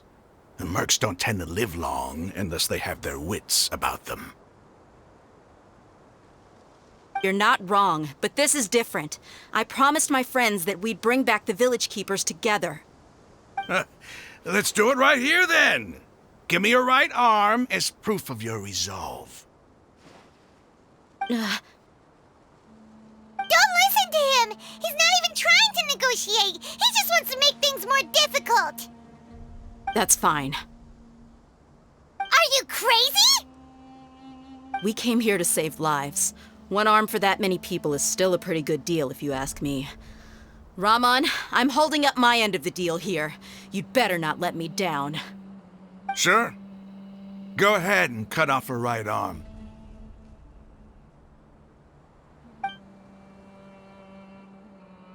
No! Dia! What are you gonna do? Think of something! You don't have to go this far. That's not for you to decide. Do it! Dia!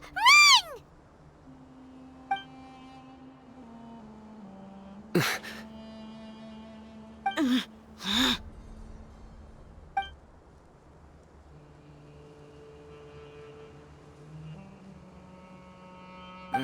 Stop!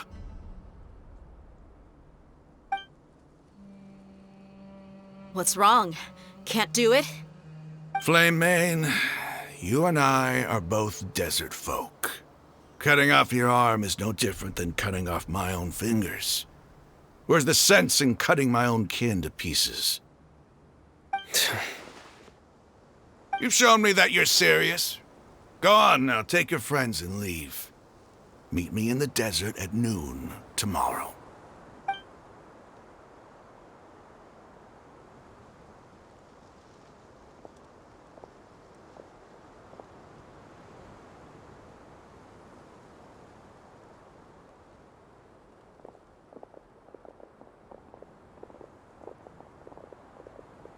Phew.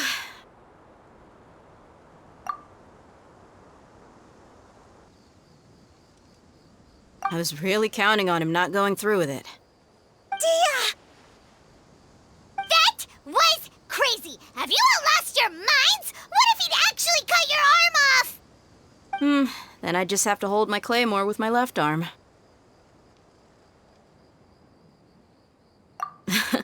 Okay, I'm sorry. But sometimes when you're out on a limb, you gotta double down to seal the deal, you know? Don't ever make a promise like that again. I can deal with the likes of them. If it came down to it, you would not lose to them either. I don't doubt it, Sino. But this is about more than me and them. There's a lot more where they came from. Even if we got rid of one bunch of radicals, there are others out there. Wiping them out would do more harm than good. As you wish. I'm sorry, Dia. I should have stayed put and listened. I should have trusted you. It's okay. I promised you I'd help find your grandpa, so I'll do whatever it takes. Whatever it takes? You just might be scholar material. Huh? Are you serious? The Eremites once said that I was a lunatic. Perhaps a little madness is essential to be successful in research. Why does it feel like he's using his praise for me as an excuse to brag about himself?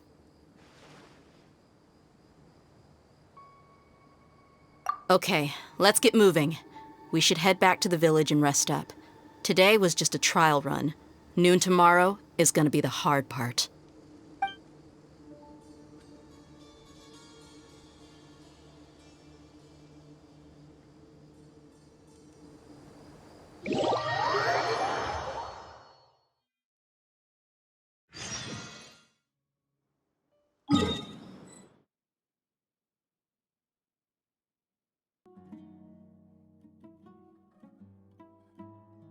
Only those who sample it many times.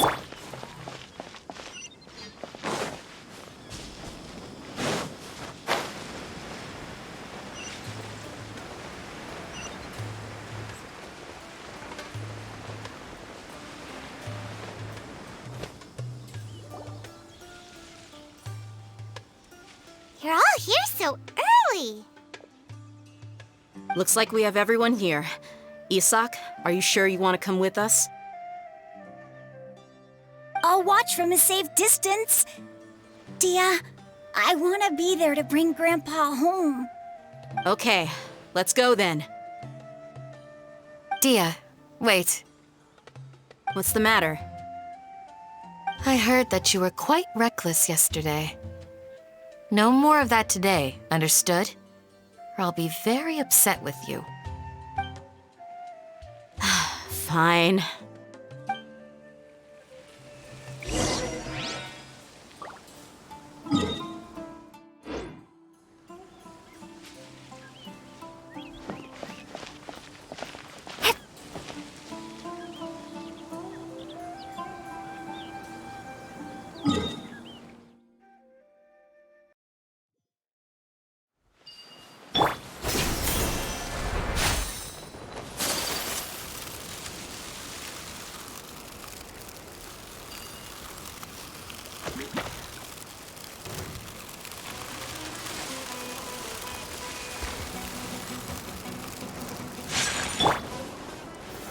Gather!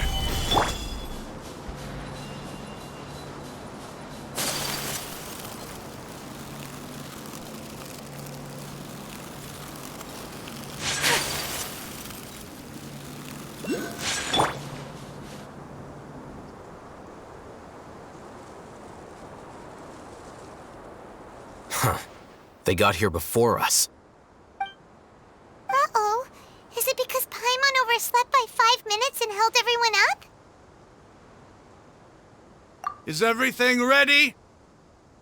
Absolutely. Although, you brought fewer people than I imagined. Bring him over.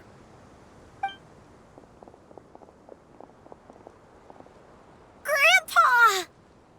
Why is there only one of them? Rahman, I've always thought of you as a man of his word. What's this about? It's a one-for-one exchange. Sounds fair, don't you think? And let me put it this way. Agreeing to any kind of deal with the Dendro Archon's people is already a huge compromise on my part. Don't you think you've asked enough?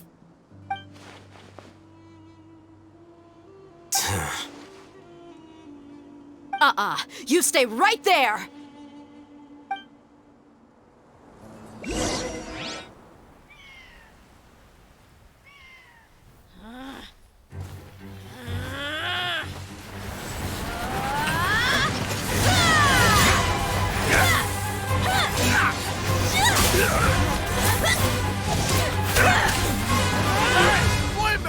What do you think you're doing?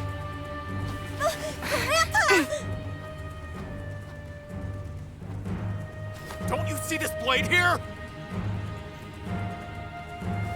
coward. Why are your hands shaking? Wait a second. It's a earthquake!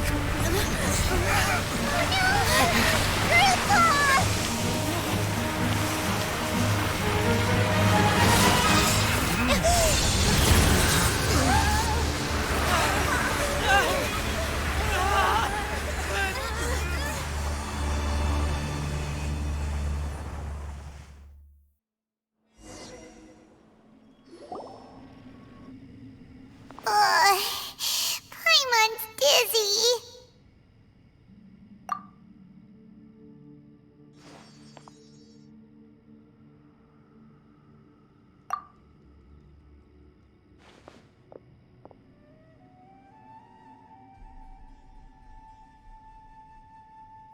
This day's going just great. What a nuisance. The sand dune collapsed. I saw an energy field. The village keeper protected us. It glowed green with dendro. Just like you said, it may well have been the remains of Lesser Lord Kusanali's power inside the scholar's body. The dendro Archon. The present one. Grandpa? Grandpa? Oh no, he's getting confused again. Hey, look around you. Did there used to be a temple here?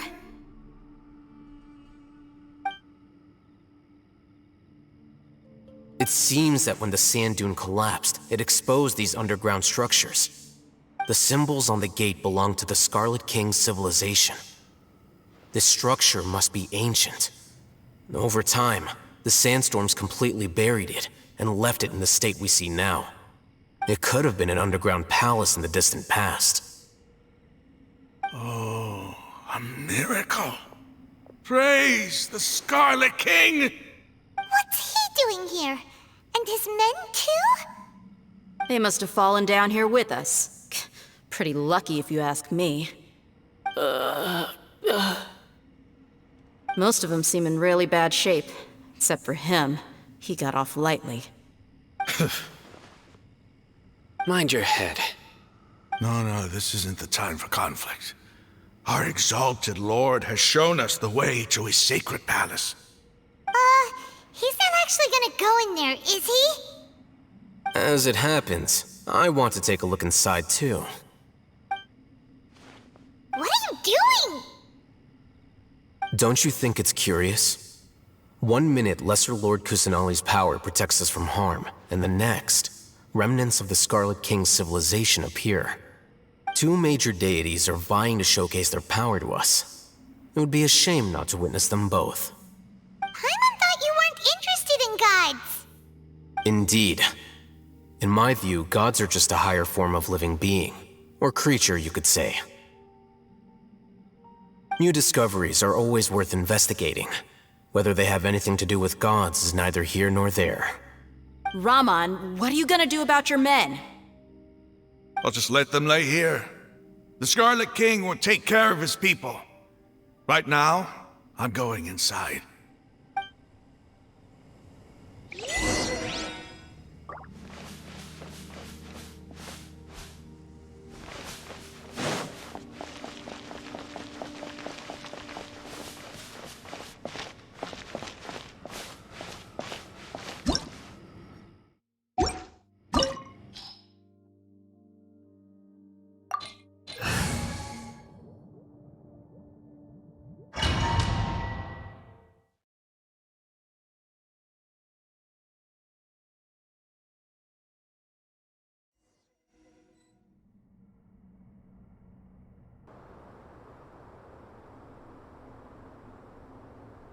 It's full of life here.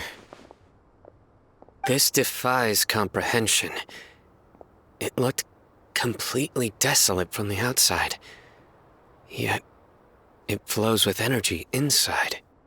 Yeah, and there's so many plants. It's so pretty. Sir Raman. Huh? Me? Do you see another Raman here? Are you mocking me? What do you mean, sir? Interpret it however you want, but there's something I'd like to draw your attention to. While this structure is clearly left over from the Scarlet King civilization, the energy that flows in here is that of the Dendro Archon. Whatever you say. It's not like I have a vision. There's nothing to be angry about. Think of this as an academic journey. It does seem kinda strange. If that's true, then we might have to explore this whole area to find an explanation.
Solidify!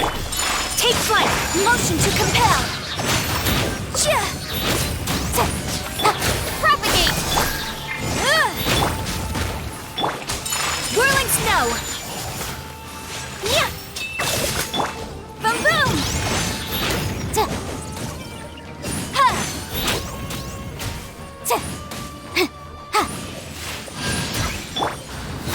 Gather! My apologies!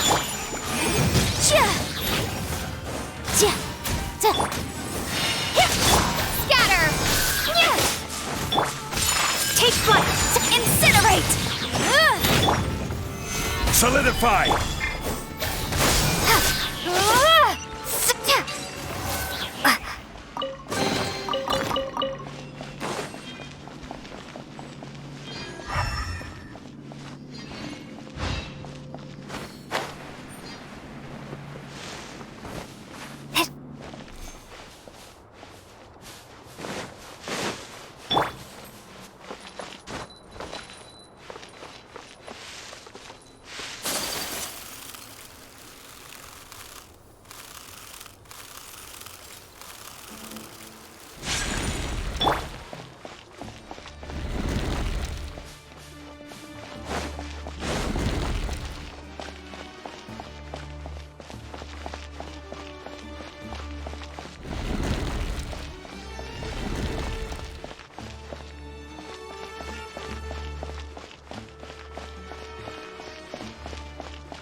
Stabilize! My opponent! Motion to compel! Ha! Ha! Yeah! Ha! Da! Ta! Yeah!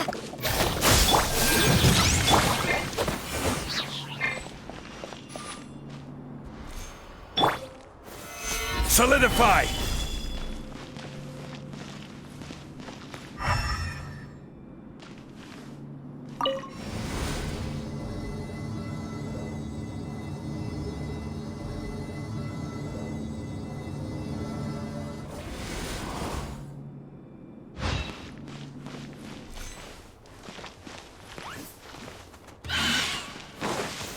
Gather! Take flight! Incinerate! Propagate!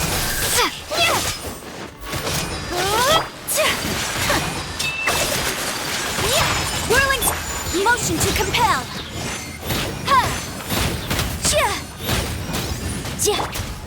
Scatter! My opponent! Bamboom!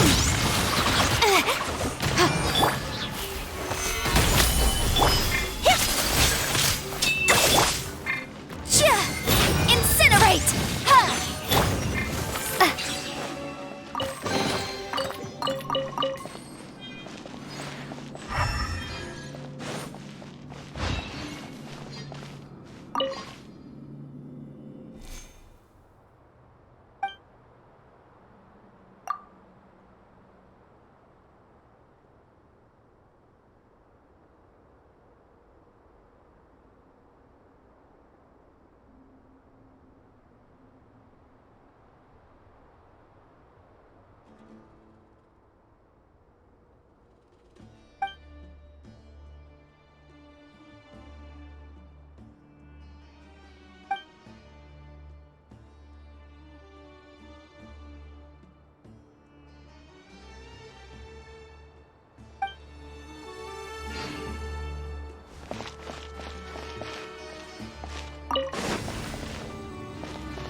Solidify!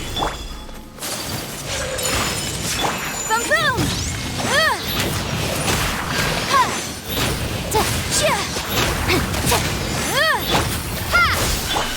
Whirling snow! Gather!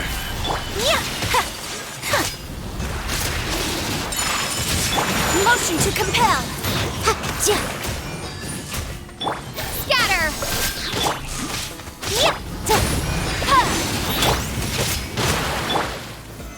Solidify! Incinerate!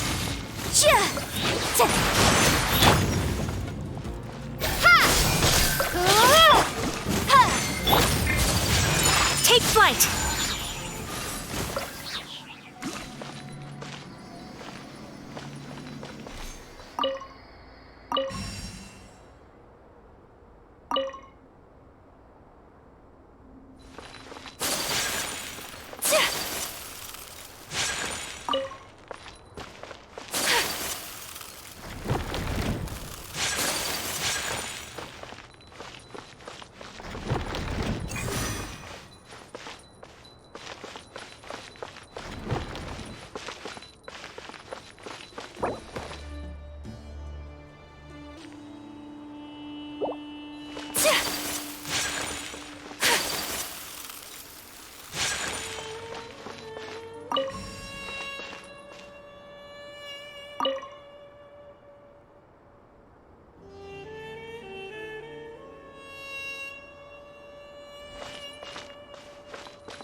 That's a sight to see.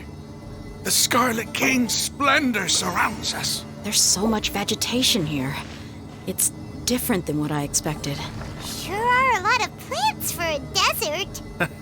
That's what I call divine providence of the Scarlet King.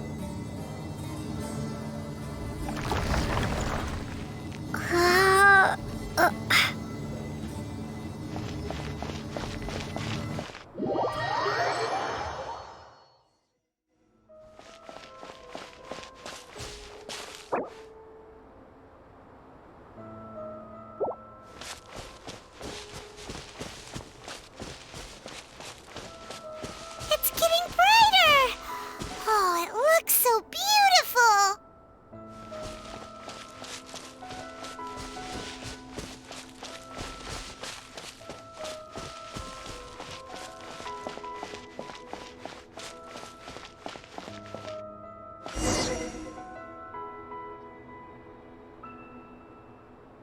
Wait. What's that?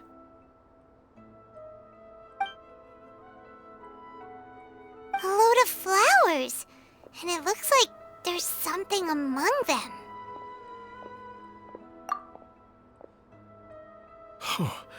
These are Scarlet King runes. They left something behind. Yes. It's an elegy written in an ancient script. What does it say? Here lies our faithful priest Kasala. His wisdom is a miracle among the people, deserving of high praise and admiration. You can read ancient Scarlet King script? Of course. Every student needs to master at least 20 languages before they graduate. He's not serious, right? There's still something off about this place. The elemental energy here is too concentrated. The scent of life. Is it trying to tell us something? Is this it? Analyzing.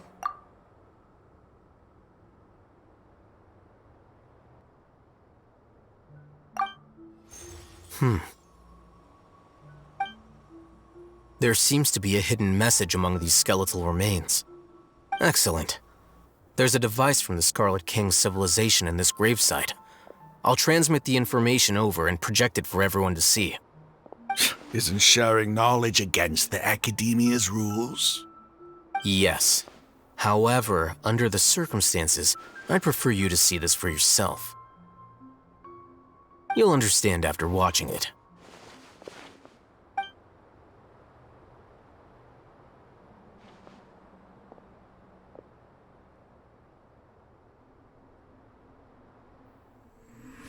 Civilization is born of knowledge, but so too can knowledge be its demise.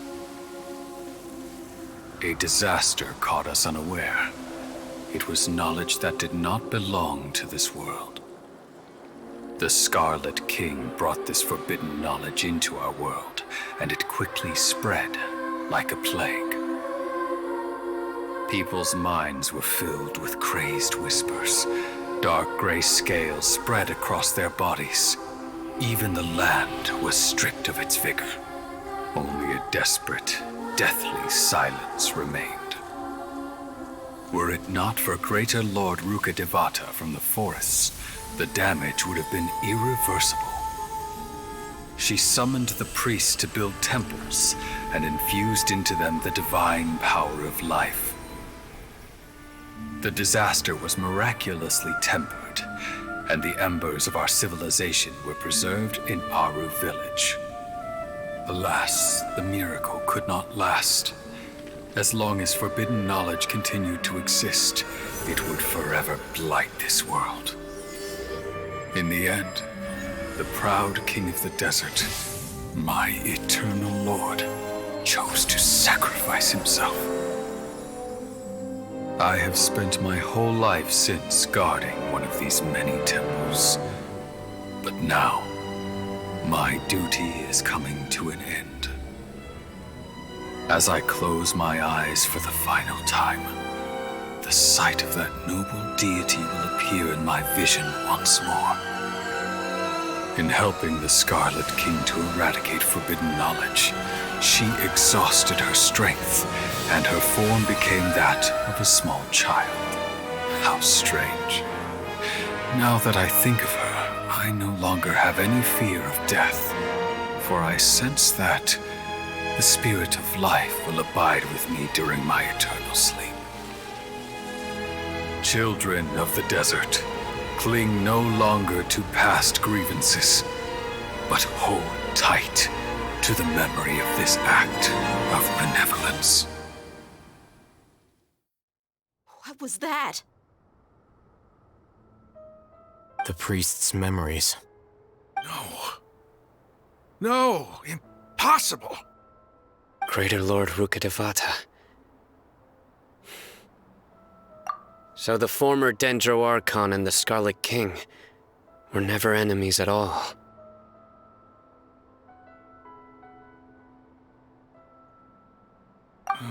But this doesn't make any sense.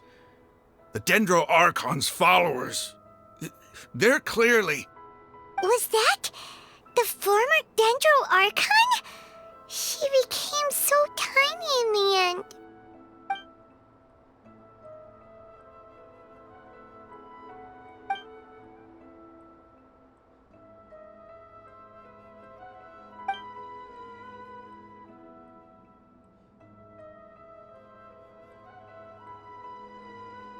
You might be distrustful of the Akasha, but there's no reason for you to doubt the Scarlet King's technology. You've just witnessed his priest's last words. I've never heard about any of this before. The surviving followers of the Scarlet King all gathered in Aru village. Our god did not make mistakes. We refused to believe any of the rumors. The Scarlet King's death, the all but total annihilation of our civilization, it was all Greater Lord Rukkhadevata's doing. We saw her as nothing more than a traitor, who stabbed us in the back in our moment of crisis. Just like us humans, fighting, feuding, double-crossing each other to survive in the desert. You were blinded by your prejudice.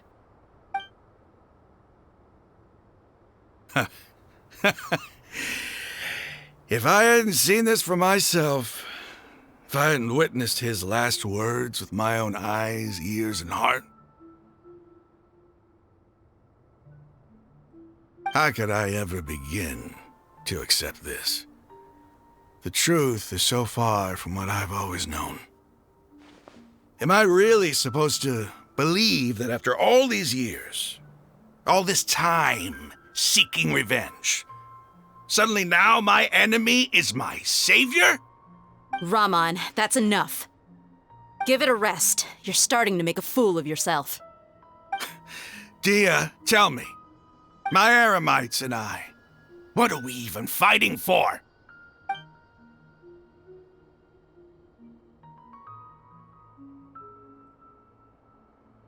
Hey, how you doing? I'll live. Thanks. I should probably go. Can't just stay here forever. What's your next move gonna be? Oh, I know what you're going to ask. I feel deeply ashamed of everything I've done. You'll get everything you're asking for. But please, give me some time. After everything that's happened here today, somehow I need to explain it to the others. It's not gonna be easy. Well, I guess that's for me to deal with. Dia, this is where our camp's located. Make a note of it. When would be a good time for us to go? Tomorrow, I'll convince everyone that we're all on the same side. And I'll return every last one of your your village keepers. We'll share our other resources with you too.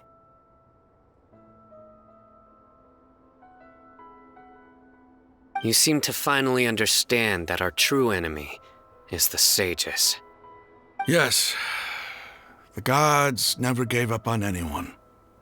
It's the people responsible for all this that need to face the consequences of their actions. That must have been rough, but he seems to have figured things out now. Raman's no fool. Being the leader of your own faction in the desert is no easy feat. It's too bad he was held back by his belief in the Scarlet King. But now that that's changed, I guess we have a few more people on our side. The outcome, at least, is favorable. We should get going too. Let's head back, have a proper meal, and a nice, long sleep. We'll need all our energy tomorrow.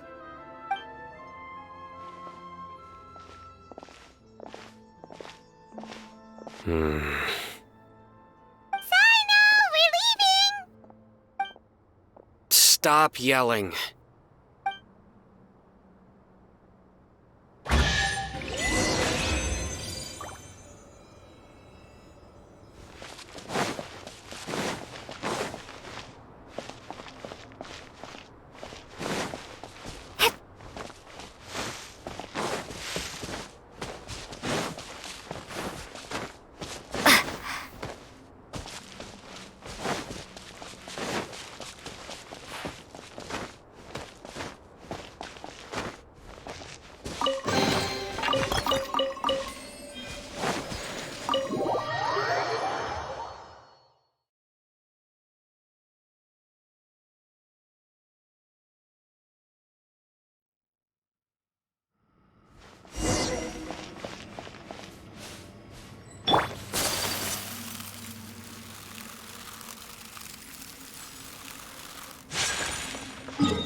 Raman, we're here.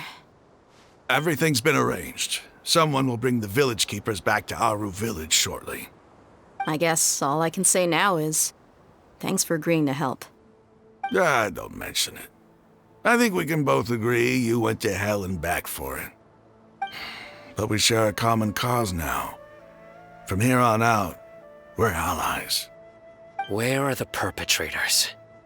I'll bring you to them. Follow me.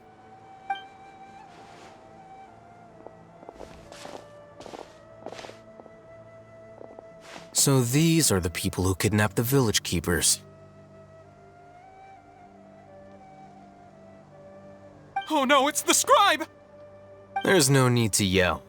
No one can help you now. We've been all over the desert trying to find you! That's right.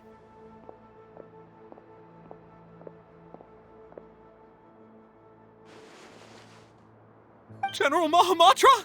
No, no! Make it quick, please! Swift and painless! Whoa. The moment they set eyes on Sino, they turn pale like they've seen a ghost! You should have known that I would be coming for you. Wait, we were just following orders. You know what I'm talking about, right? There's no way we could have done all this by ourselves. No, not Sino. He's gonna tear us limb from limb. I could do worse.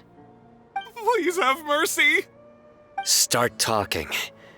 Otherwise, I'll have to resort to other methods. So, your superiors have kept you quite busy recently. Why? What are they trying to accomplish? They wanted to extract canned knowledge. Don't play dumb. You know what I'm really asking. They extract divine canned knowledge.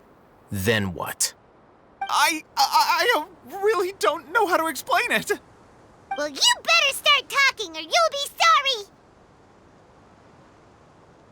You don't want to make things any more difficult for yourself, do ya? Be my guest.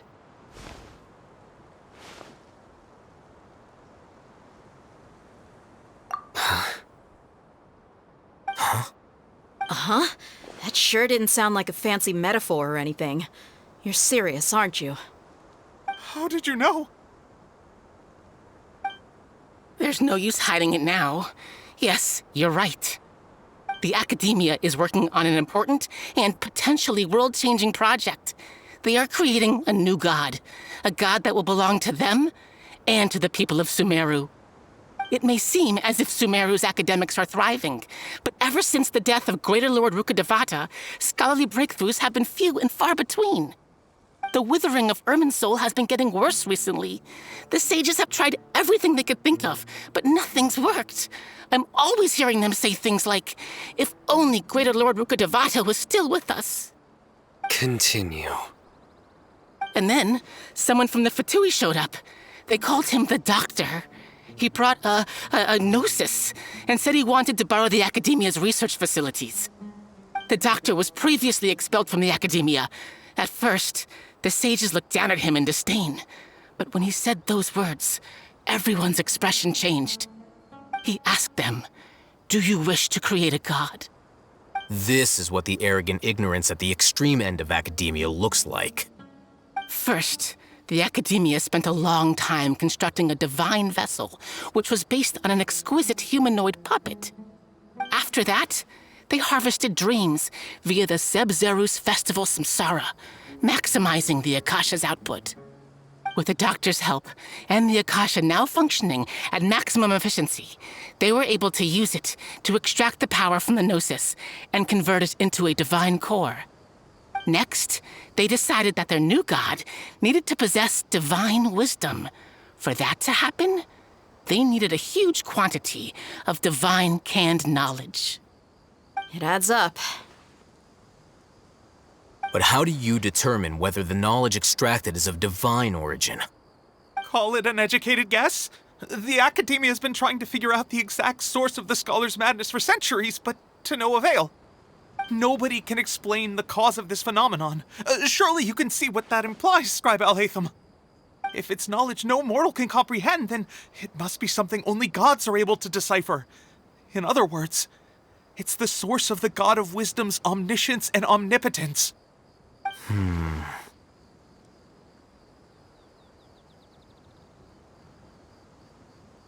You must have noticed by now. The Academia doesn't care about who their god is. It's the ability to exercise control over knowledge and wisdom that matters. It is as if they are cursed with a desire for omniscience and omnipotence that burns in their blood. Some organisms demonstrate phototaxis, and thus orient their entire lives in respect to sources of light. For the sages, their only source of hope is the existence of a deity who embodies the acme of wisdom. This is but a form of phototaxis. For many scholars, the absence of a god of wisdom means stumbling in the darkness for the duration of their lives. Then what does Lesser Lord Kusanali mean to you? Is she not a true god present in this world? If you already have a new god, why try to create another one? From the beginning, the Academia has never treated her as a god. When the Academia first discovered Lesser Lord Kusanali, the newborn god of wisdom, the sages hoped that she would be as wise as Greater Lord Rukkhadevata. But upon evaluation, they found that at the time she possessed no more intelligence than any ordinary human child. The sages never had a ruder awakening. This forced them to accept that Greater Lord Rukkhadevata had indeed passed away. Not to mention that Lesser Lord Kusanali's gnosis had been used to power the Akasha this entire time. By herself, she has neither an Archon's raw power, nor the spectacular insight expected of a god of wisdom. Slowly but surely, people began to forget about her existence. So, this is the path the sages have chosen.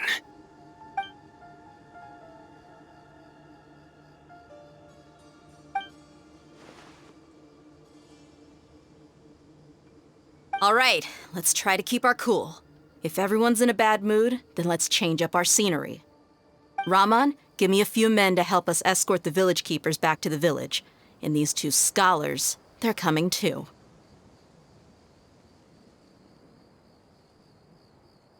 Sure, as you wish.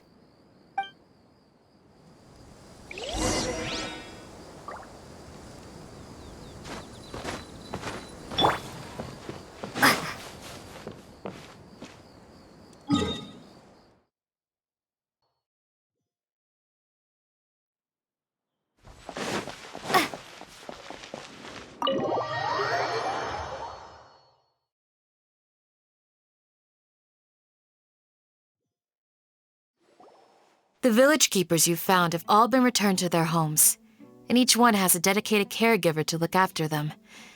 The two new scholars are being kept under close supervision, too. Really great work, everyone. The atmosphere is so heavy.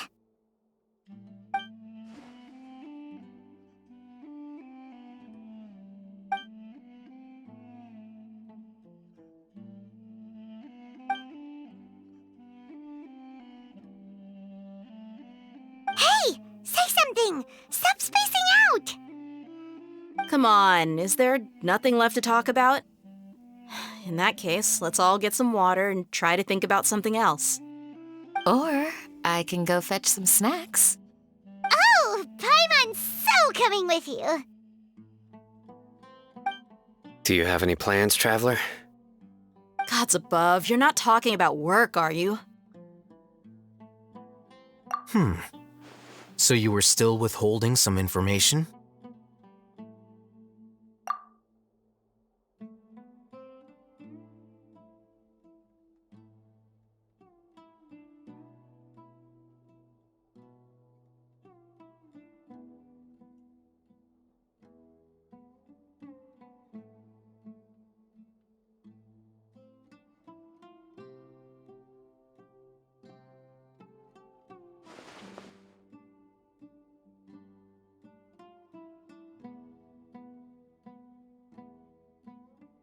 Even though we lived through all of this firsthand, it still feels super surreal to hear you talk about it again. What a whirlwind of a story. I felt like I was holding my breath the whole time. It seems like there'll be more issues to face in the days ahead than I'd anticipated. Still, now's a good time to make our next move. Now that Raman's joined us, we'll be an even stronger team. It's time to make a plan. Indeed. These events are a flagrant transgression of the rules in every sense. We cannot allow it to continue. So, everyone, are we on the same page? Crush the sages and rescue our god. That is our ultimate goal. Well, let's brainstorm a little more about what other resources we can draw on. The next time we gather here, we must have a solid plan. Yep, it'll work out for sure.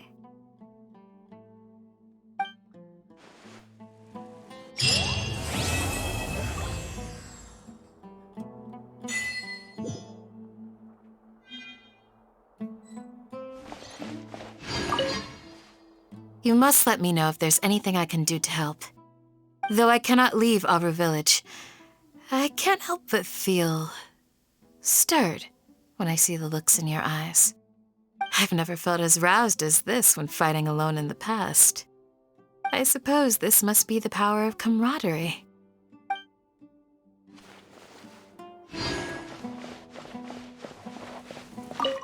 The past few days have been some of the most challenging work I've ever taken on. And none of it'll earn me a single mora. I can't believe it.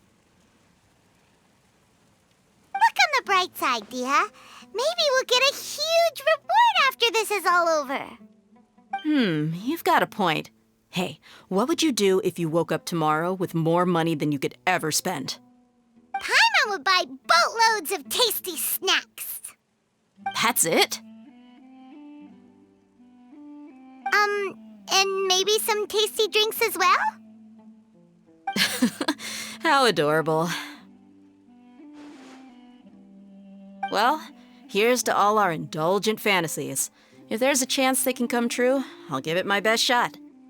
And here's hoping that everything we do from now on will change this world for the better.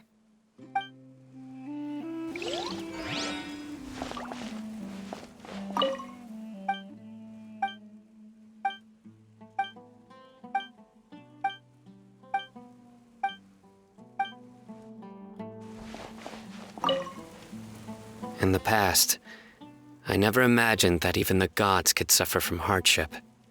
If we can find a way to change all of this, will this nation become a better place?